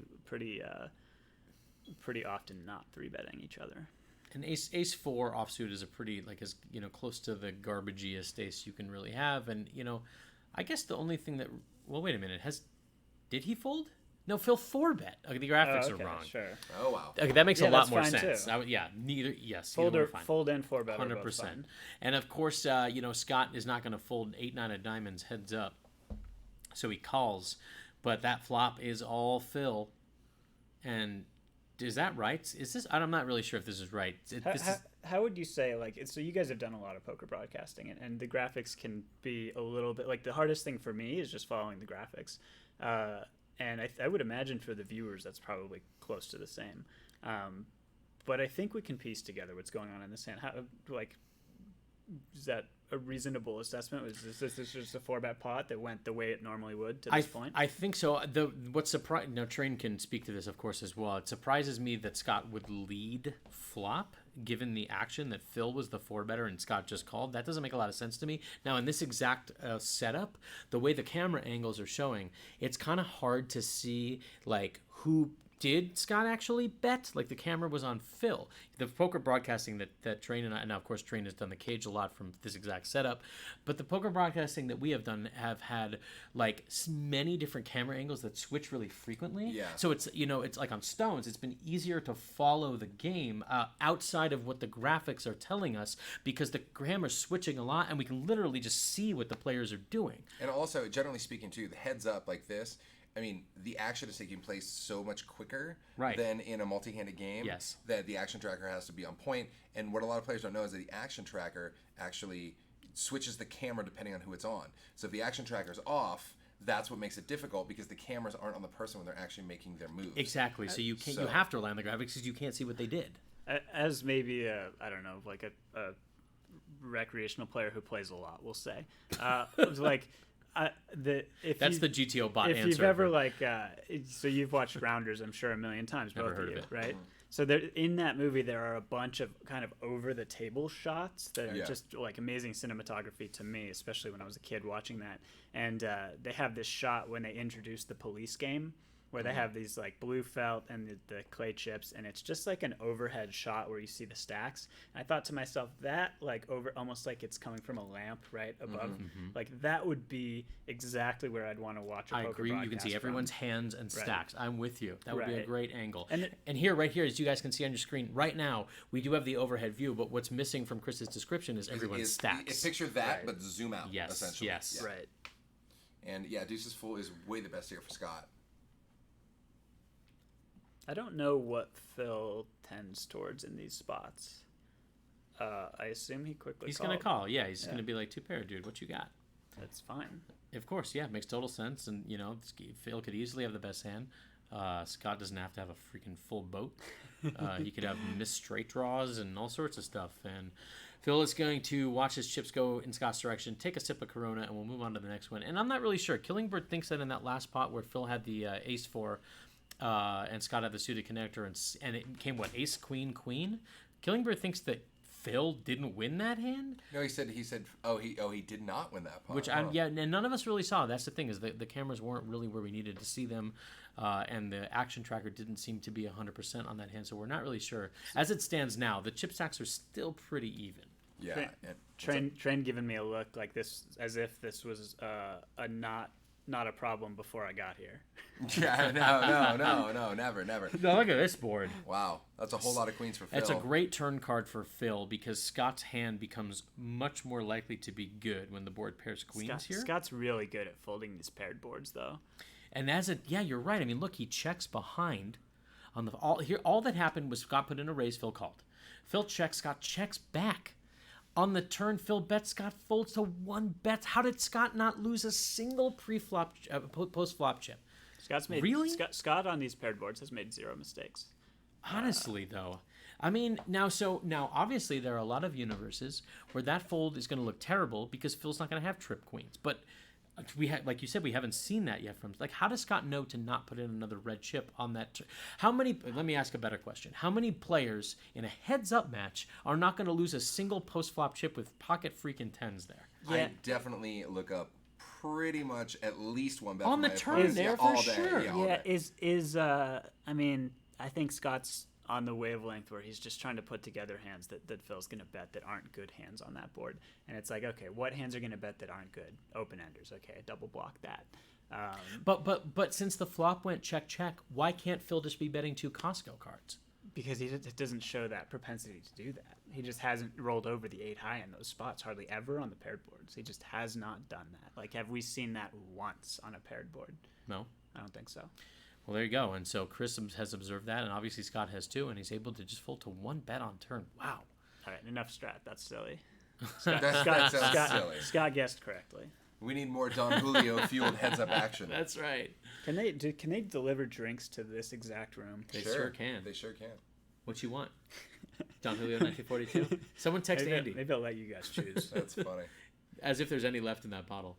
I think you need another chili so that was a fascinating hand. I think there's been a number of fascinating hands. It's been a really cool matchup to watch. Somehow we're supposed to go play like 1-3 after this, and both these guys are supposed to join. And I'm just curious if they're it's going to be play until 4 in the morning. They're going to go so, all in, no peeking. So one thing that I like to do and this might be I adopted this about 3 years ago after I had a backer that did this, and I thought it was a cool concept for a variety of reasons. Just this concept of once a year, exactly one time a year, I try to play with almost none of my action in something that's fairly big and takes a fair bit of time to play. So in 2019, that's this thing here today, Nice. or tomorrow, the cage. But in 2018, it was the World Series main.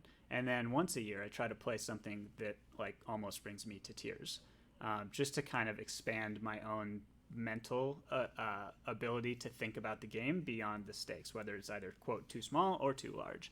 And the too large would be like, a game like this, like playing like 50, 100 for me would be like too large. Yeah. So this, by the end of the year, maybe I'll mix it up with Phil if he's interested. Well, I mean, there is another cage coming up, guys. Yes, early there December, is. So And so, yeah, you by tears, you just mean something where like you would find yourself playing suboptimally because there's just too much on the line, I would find or myself, you'd still play optimally, but you'd be unhappy if you lost because it was a lot on the line. I would be near the threshold of not sure. Okay. Yes. And that's a threshold that I think is worth exploring, so long as you're not in any way a degenerate. And I think that's just a line that a lot of people struggle with. But if you play enough poker and you work with people that aren't degenerates, then you have that luxury to go try that and find that threshold, right? But I don't know if I would recommend it necessarily to most people, but there's a ton of people for whom I think that would actually be a good mental exercise. Yeah.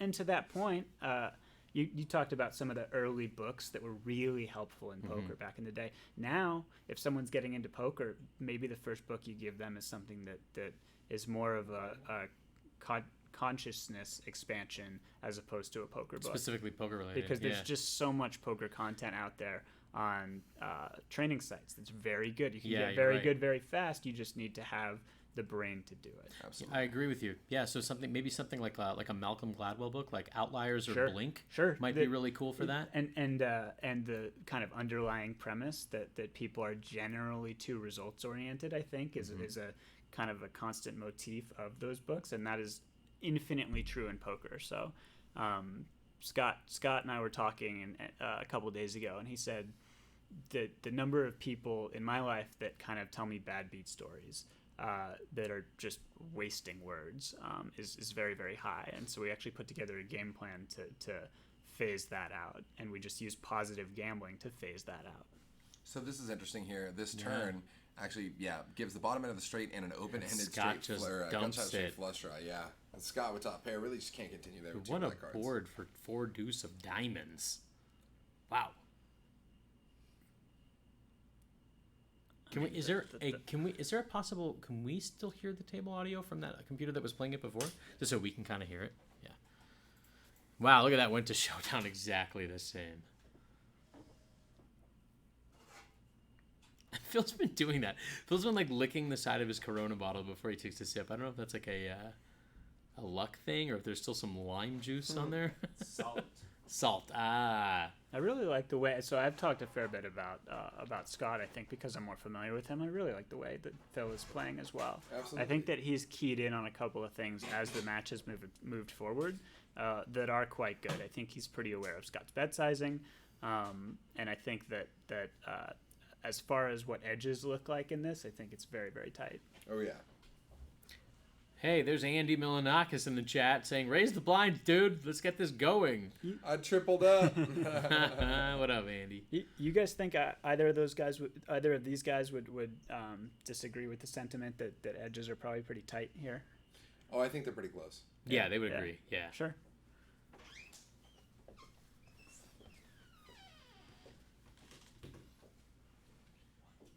Once again, guys, those gold plaques are 1K, the blue plaques are 500, black chips are 100, the green chips are 25. Thanks for hanging out with us on part of your Friday night or Saturday morning, depending on where you're at. Live in Costa Rica, the cage whistle wetter, little pre-cage hold'em action between Twitch OG Scott Ball and CEO Phil Nagy. This is for 40K, 40,000 US dollars. Real money, guys. A lot on the line. It's 1 of 1. It's just winner take all for this match as we await tomorrow's Cage PLO 4-card poker. And Phil with the Ace Kinger. The first big slick we've seen tonight.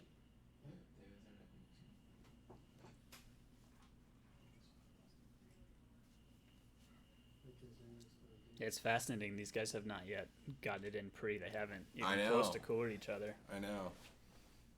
I mean, the closest really had was, I think, the 2-pair versus 2-pair board. That was pretty sure. close. Yes. That was it. Yeah. Opportunities, but the deck did not cooperate. Yeah, I mean, well, Scott got flushed over flushed early in the match, but lost not very much because the board was paired. Well, look at this. Scott check call Phil's bet here of 400 on the flop. And the good old deuce of brick on the turn. Scott checks, Phil bets again. Oh, Scott reaching for them plaques. Will it check raise on the turn here? No, looks like we're going to call 775. Check call, okay. So we now check called twice if we're Scott here with the mystery hand. Not the 10 Phil wanted to see. Ace or king would have been fine too, but the 4 of nothing. Phil with the nut no pair. Yeah. Like how? And Phil's Scott going. checks Yeah, he's again. going for a third The barrel triple here. barrel. Can this get through 2.5K? Now Scott might be checking out the sizing too, thinking it's a little bit interesting as well. I mean, Phil's line, again, it's this polarized nature of the bet line that Phil has taken. And it so often, I don't want to overstate the case, but very often ends up being the nuts or nothing, like a polarized line. And so is there ever a world where he's basically thinking, does Phil show up with I don't even know, like King 10, 9, 10, some sort of open-ended combo, maybe 9, 10, King 10 of spades. Sure, or Ace King for that matter. Yeah, exactly. Yes. And then turns extra outs and really just keeps barreling. Yes. I think that's right. I mean, okay, let's what are the value hands Phil might play this way? Jack Queen. Wow, and he puts in the call. We're going to see Scott table his hand Scott's here. got? He's got Queen. Jack something. He's got a Does Jack. he have a Jack?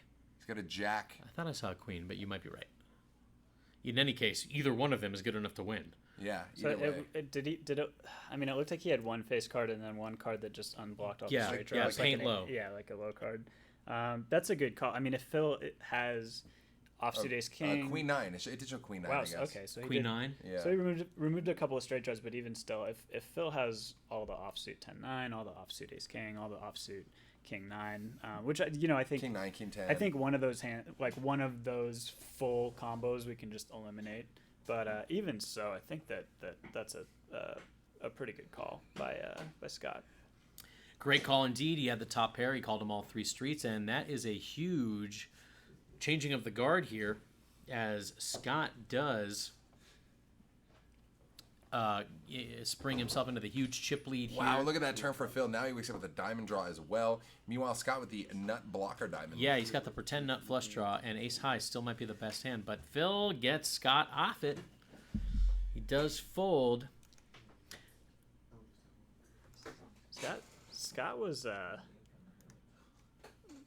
Scott seemed a little bit resigned to calling in that spot with the we'll call it Jack 8, which is I thought it was Queen 9, wasn't sorry Queen 9. Yeah. Yeah, it's Queen 9. I mean Jack 8 is. I guess you'd rather remove a queen just because what do we think Phil's thinnest value bet is there? Well, let's talk about this. So the DGen Sure, says, go guys, ahead. I'm lost, commentators. Why can't Phil have like a Queen 10, King Queen? I think ace, he queen, can. and all the I think he two pairs can. there? Yeah. Like I Yeah. think his thinnest value bet is Queen 10. And if he has, I mean, if he has all the offsuit, even if he has all the offsuit 10-9 and whatnot, he needs to have much thinner than Queen 10. I agree. So let's break this down a little more simply. Sure. Okay. So the DGens and anyone who is not maybe a little less familiar with poker. Sure. So yes, Phil can be betting better queens than Scott's Queen 9 there. Yes. Sure. But there's plenty of the time where Phil, at some point with a hand like King Queen, even as good as King Queen, he's going to slow down. Not always. He might go raise pre bet. In other words, he puts in 4 bets and gets called all 4 times. Possible. But I think that with a hand that can win when you show the cards like King Queen plenty of the time, we don't need to bet all 4 streets if you count pre. So in other words, would Phil raise with King Queen? Yes, gets called. Would he bet the flop when he flops top pair? Yes, he gets called. Now we're on the turn. Would he bet again with King Queen? Sure, yes. Sometimes you might see him slow down there and go for value on the river. Maybe not. Maybe he would bet again. Okay, now he gets called again. Now we get all the way to the river. Is Phil going to bet a fourth time with that hand? He's already been called all those times. Doesn't Scott have all the 2 pairs that are just going to go, call 2 pair, what you got? So in other words, yeah, he could play a value hand that way. That's a better 1 pair with a better kicker. But so much of the time, man, even great players, you're going to see them slow down at some point because their opponent just keeps calling them. They don't know what they just have 1 pair, right? So, yeah, he can have better queens. But A, Scott is blocking that. He has a queen in his hand. It's harder. There's only 2 queens left in the deck. B, you're going to see opponents with 1 pair hands like that, even with good kickers, slow down on later streets at least some of the time because they don't mind if their opponent just checks back because they can just turn their cards over, king, queen, and win the hand. So in other words, when you're betting that many streets, like you're going to be the more that happens, you're going to start getting more and more weighted towards hands I can't show down and win, so therefore I have to bet, or my hand is so good I want you to call me so I can show down my set and win. Fair to say? Yeah, this is very fair, and I think I want to give Phil some credit too. I mean, that's not necessarily a spot that I didn't mean to imply that he overbluffs the spot. I don't necessarily even think that he does. I don't know how thinly he value bets. To your point, I think you're right. I think some of his pretty good hands that are 1 pair, maybe 80% of the time, they take the line he took. Does that seem reasonable? I actually think that's overstating it a little Sure. bit. I mean, but you're in the range. 75%? What? I mean, if it's in that range. If king queen, Yeah. with king queen 80% of the time go raise bet. Fire all 3 streets? Yeah. Sure. I don't know. I don't think. What would you say? What would you peg the percentage at? I mean, I think it's okay to check in there just for a little bit of pot control at some point. At some Sure. point. At some point. But I mean, I don't know. The percentage of them firing barreling all 3 streets with that, essentially your opponent's just like never slowing down and always calling. And I check at least one of those streets. I would agree. Especially Happy to turn this into a nerd fest, guys. I appreciate it. Yeah, no, I appreciate it too. So you know where I would find myself checking in that spot? I would check river. Like I would take the exact line up until the river, and then because nothing came, everything bricks off, I would check to give my opponent who's been calling me this whole way a chance to bet And then I with just whatever check draw call. they've been calling. And this, call what you got. I got king queen. So I think the DGens, when you say you need to bet all 3 seats there with king queen, I think that's overstating the case a little bit. I mean, I think there's plenty of merit to that. You get to. It's not that you need to. It's that you get to, and it's an okay thing if you do. 100%. And in that spot, it would have been perfect because your opponent happened to have queen lower kicker. And that would be the exact hand that you're targeting if you take that line with king queen for value. So, I mean, I get it. And I mean, yeah, he would play those hands that way plenty of the time. But, I think plenty of the time also, I'm not really sure the exact percentages, that's going to be weighted towards like flop set. Flopped kings, queens and jacks, like flop top 2, something like that. King 6, queen 6 suited, Wow, flop check top and this bottom, out, guys. So- or air. So we do have Phil raising pretty hefty pre-flop, and Phil flops a gut shot. Meanwhile, Scott defends and does flop trips. Phil's up, turns a boat on the turn. We get a little bit of money in on the flop here, nothing on the turn, and look at that, bam! Apparently, yeah, Scott goes for value on the river. Phil finds the fold, and he just shows. He gives the courtesy show as he's folding there. And now this is obviously a different situation because Scott didn't have 1 pair. He had a monster. But, you do see players with bigger hands. Maybe this is not a great parallel because Scott's hand was so much bigger than 1 pair. But, I think generally speaking, especially when it comes to random casino cash games, when you see that line taken, raise, bet, like you just tend to find people rolling over monsters or air. Yeah, like here's my set, or I completely missed, and I just was hoping you'd fold at some point. Yes, people with 1 pair, even like 2 pair hands, so often slow down at some point, often turn, very often river. All right, so at this point, you can see Scott with about 75% of the chips in play. Phil kind of getting down towards the nitty-gritty, just about 8.6K here. Australian Poker Tour, thanks for the host, dude. We appreciate it a lot. Phil is super fun in the cage off this. It's not even a shorter stack, but off sub 50 big blinds. When he played the cage that I played with him, he played really well against sub 50 big blind stacks. Although I never saw him with a sub 50 big blind stack, but I have to kind of infer that the opposite is true in that instance. He did a lot of flatting with some trappy hands that you just don't necessarily give a lot of credit to people that don't specifically study all the time and spend their day studying. You wouldn't necessarily give them credit for doing some of the really cool things that Phil was doing. Yeah. Yep. And so Phil with the mystery hand, but I would imagine it probably could be ahead of Scott's range here with just 8 high, but he does have a gut shot to the bottom end. He bets it. Phil folds it. And he's Boom. gonna take it down. Scott suited double down. Makes it work. And I want to know what Phil's little card protector is. It looks like a little like dinosaur standing thing or something. It's like a frog king of some kind. Yeah. It looks like the guy had a fight in Super Mario 2. It looks like that guy with the crown on him. Absolutely. So the I guess. Ooh, look at this matchup. Oh wow. 9s and 7/8 suited here. We could see some action. We definitely could. And Scott, of course, is in terrible shape here with 2 unders to Phil's pair. But 7/8 suited is not a hand you want to fold in any game, Where's let alone 6-9 heads deuce, up. 6-9 deuce for a sweat one time? We'll find out. Scott is actually turning his hand into a bluff. He 3-bets pre. He's taking himself the betting lead in the hand, and that is not a good flop for Scott. It is all black and all undercards to Phil's overpair. He is never folding here. But, Yeah, but hyper-coordinated board as well. he gets to put in really big bets here, and then there are a ton of runouts where he does get to win. Yes, you're right. We'll find out if we're going to find one of them here. Phil's not folding to this bet. Here we go to the turn. Yeah, Scott And he- fires 1.2. Phil definitely comes along. Yep. Any card under an 8, and he can. All right, we do find an overcard, but so in other words, like for this turn card to have helped Scott, he would need to have been playing Ace Jack, King Jack suited this way. Continuation betting flop with nothing. Phil calls and he hits the turn. Now, of course, we can see he didn't do that, but he's going to try to pretend like that's what's happening here. Or he had Queen Queen and Phil was never good in the first place. And Phil has to figure out here if one of those situations is happening or if his 9s are still good, and it's getting hard. Based on how Scott's played this hand, would Scott play Queen Queen this way? 3-bet pre-flop. Phil calls. Yes. Scott open bets his overpair on the flop for a continuation. Yes.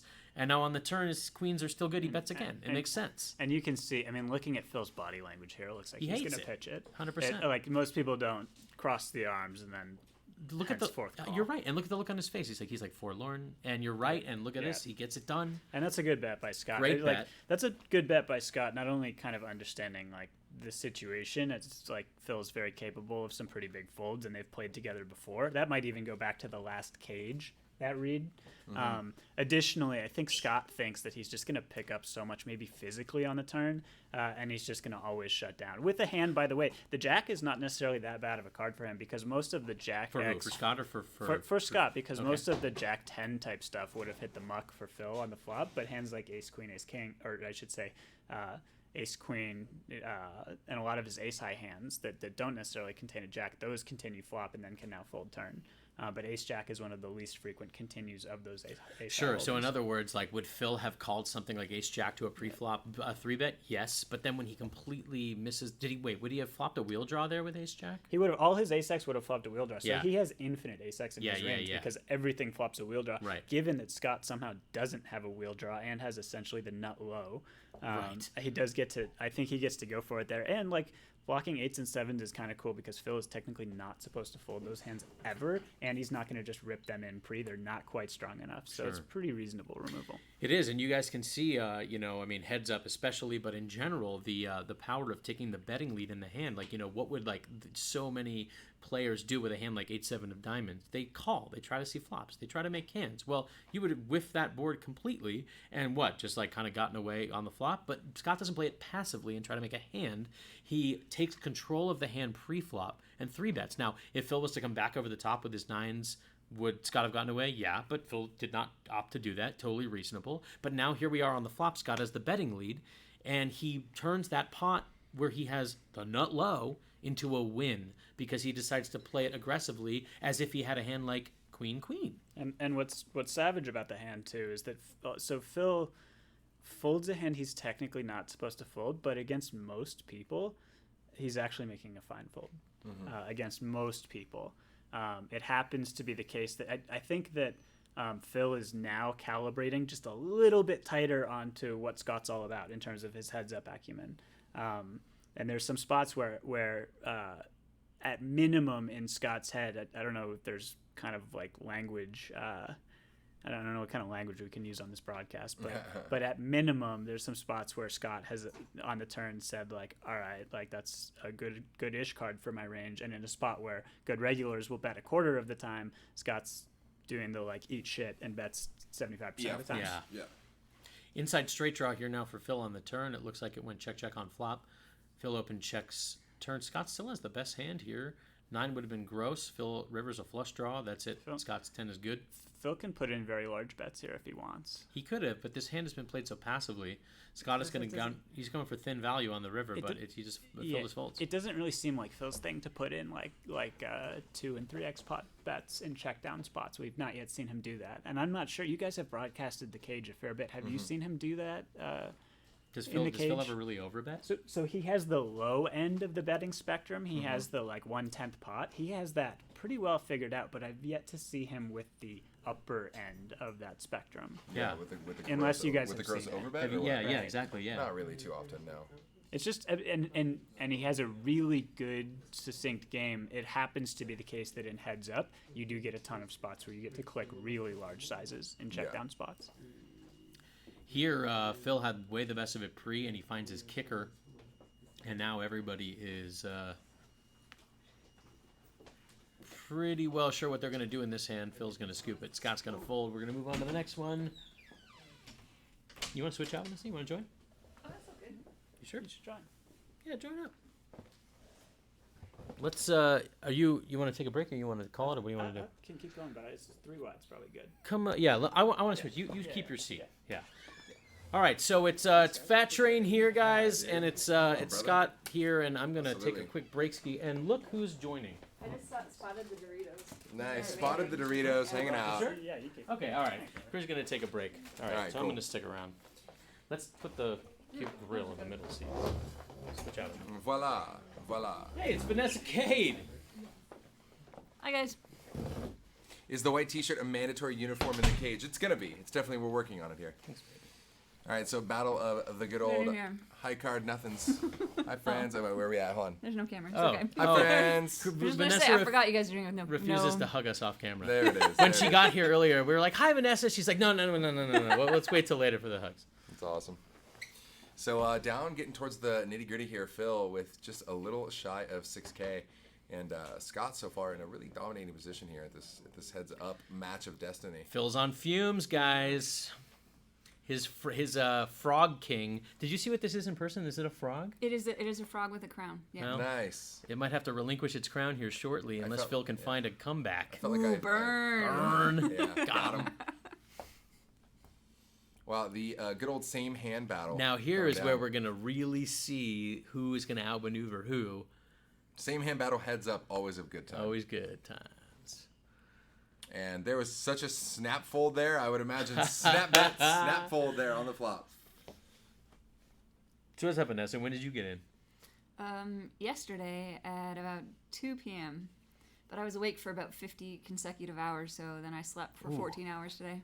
So this is now you've won famously several of these cage packages. Have you been waiting to cash them in, and this is one of them? Yeah. You guys, do you still have one in the queue? Yeah, there's still one more. She's always just got cage packages. She got packages on packages. Yeah. And so did you pick the PLO one on purpose? Yeah, I specifically did this one so that we can donate half of anything I cash for to the Breast Cancer Research Foundation, since it's Breast Cancer Awareness Month. Oh, Awesome. and the in pink October. hair is, as you can Seems- see, seems, guys, seems Vanessa's. appropriate. Yes, it is appropriate indeed. All right, Phil's going to be looking for some help here, either from some big bets or big cards. I call it Operation Complimentary Double Up. If he can find it, He he's looking. needs it. JJ in the chat. There's there, all KY. those Cade What's emotes. up, guys? Can we? I don't know if we can possibly load some tunic at some point here. It's maybe like an outro or something. That'd be fun.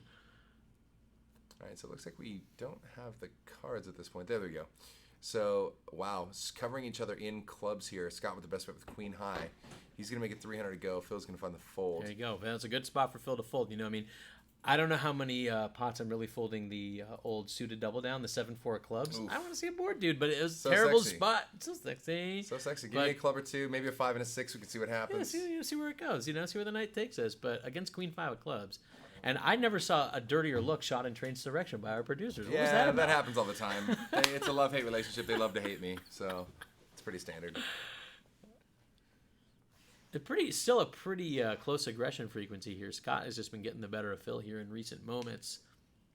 Sign of a good game, man. I mean, pretty much you're in there, you're raising your button. When you're playing, you're raising, you know? Indeed. And here, of course, Scott's going to be raising his button with the king queener, and Phil has the dreaded 7-deuce. And we're not playing the 7-deuce game tonight, although we might later in the cash room as we play into the night here, off stream. Maybe we'll work some 7-deuce action. Just rip it in, no peeking. There, yeah. That's my favorite. But not now. Phil's got to fold it onto the next one.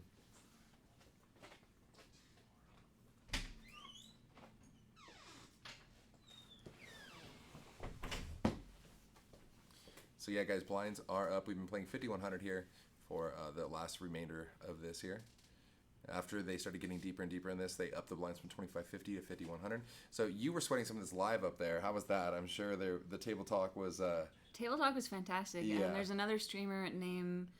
I'm going to say it wrong. Canute. Yeah. Canute is up there live streaming also, which has been super fun. So there's just shenanigans all over the place right now. Lots of shenanigans. All the shenanigans. I like it. So it looks like we had a quick hand there. Tens raised up. Queen deuce folded. Same hand here. Battle of the king jacks heads up. This could be fun. The DGen says, I'm going to go play and donate 25% as well. Right on. Aw, that's really nice of you, the DGens. There's actually, they were saying a couple other players were also donating. 2 other players are donating 5% of their winnings as well to breast cancer research from this cage event. So there's actually quite a lot of it going on here. So cool. So cool. Poker for a good cause, guys. And wow, just queen high, a bunch of rags out there. And both players just chilling with king, same hand, king jack high. And that's just basically where you bet it to win it. And that's just what Scott did. Chipping away slowly here at Mr. Nagy, down close to 5K now. You guys were probably already talking about it earlier as well, but actually ACR has a whole ton of free rolls and stuff, also in support of breast cancer research this month. Yeah, all the tournaments in pink in the lobby, right? Yeah. They're saying they're 2 a day. They each have a 2K guarantee. I believe for the first half of the month, it's a $1 buy-in. And then for the second half of the month, they're all free buys. Nice. Look at this board here, guys. We have top pair with the nut flush redraw for Scott. Meanwhile, we have a king high flush for Phil. And we have a raise, and we're getting it all in. We're getting it all in, guys. Oh, is this it? Jack ball on the river, and that's it. Wow. Scott's going to take it down. 35K money in the bank there for Scott. Wow. And the rest of us with a piece of filler screwed, and Scott is going to take it to the bank. Wow. They took it to the streets, and Scott came out on top. Scott got him. All right, man. Wow, what a fun way to start the cage. No kidding. Whoa. So huge congratulations to Twitch OG Scott Ball. Of course, we have him and others, but him because he's here, to thank for why we are enjoying this great game on this great platform. And, man, Twitch Poker, good times.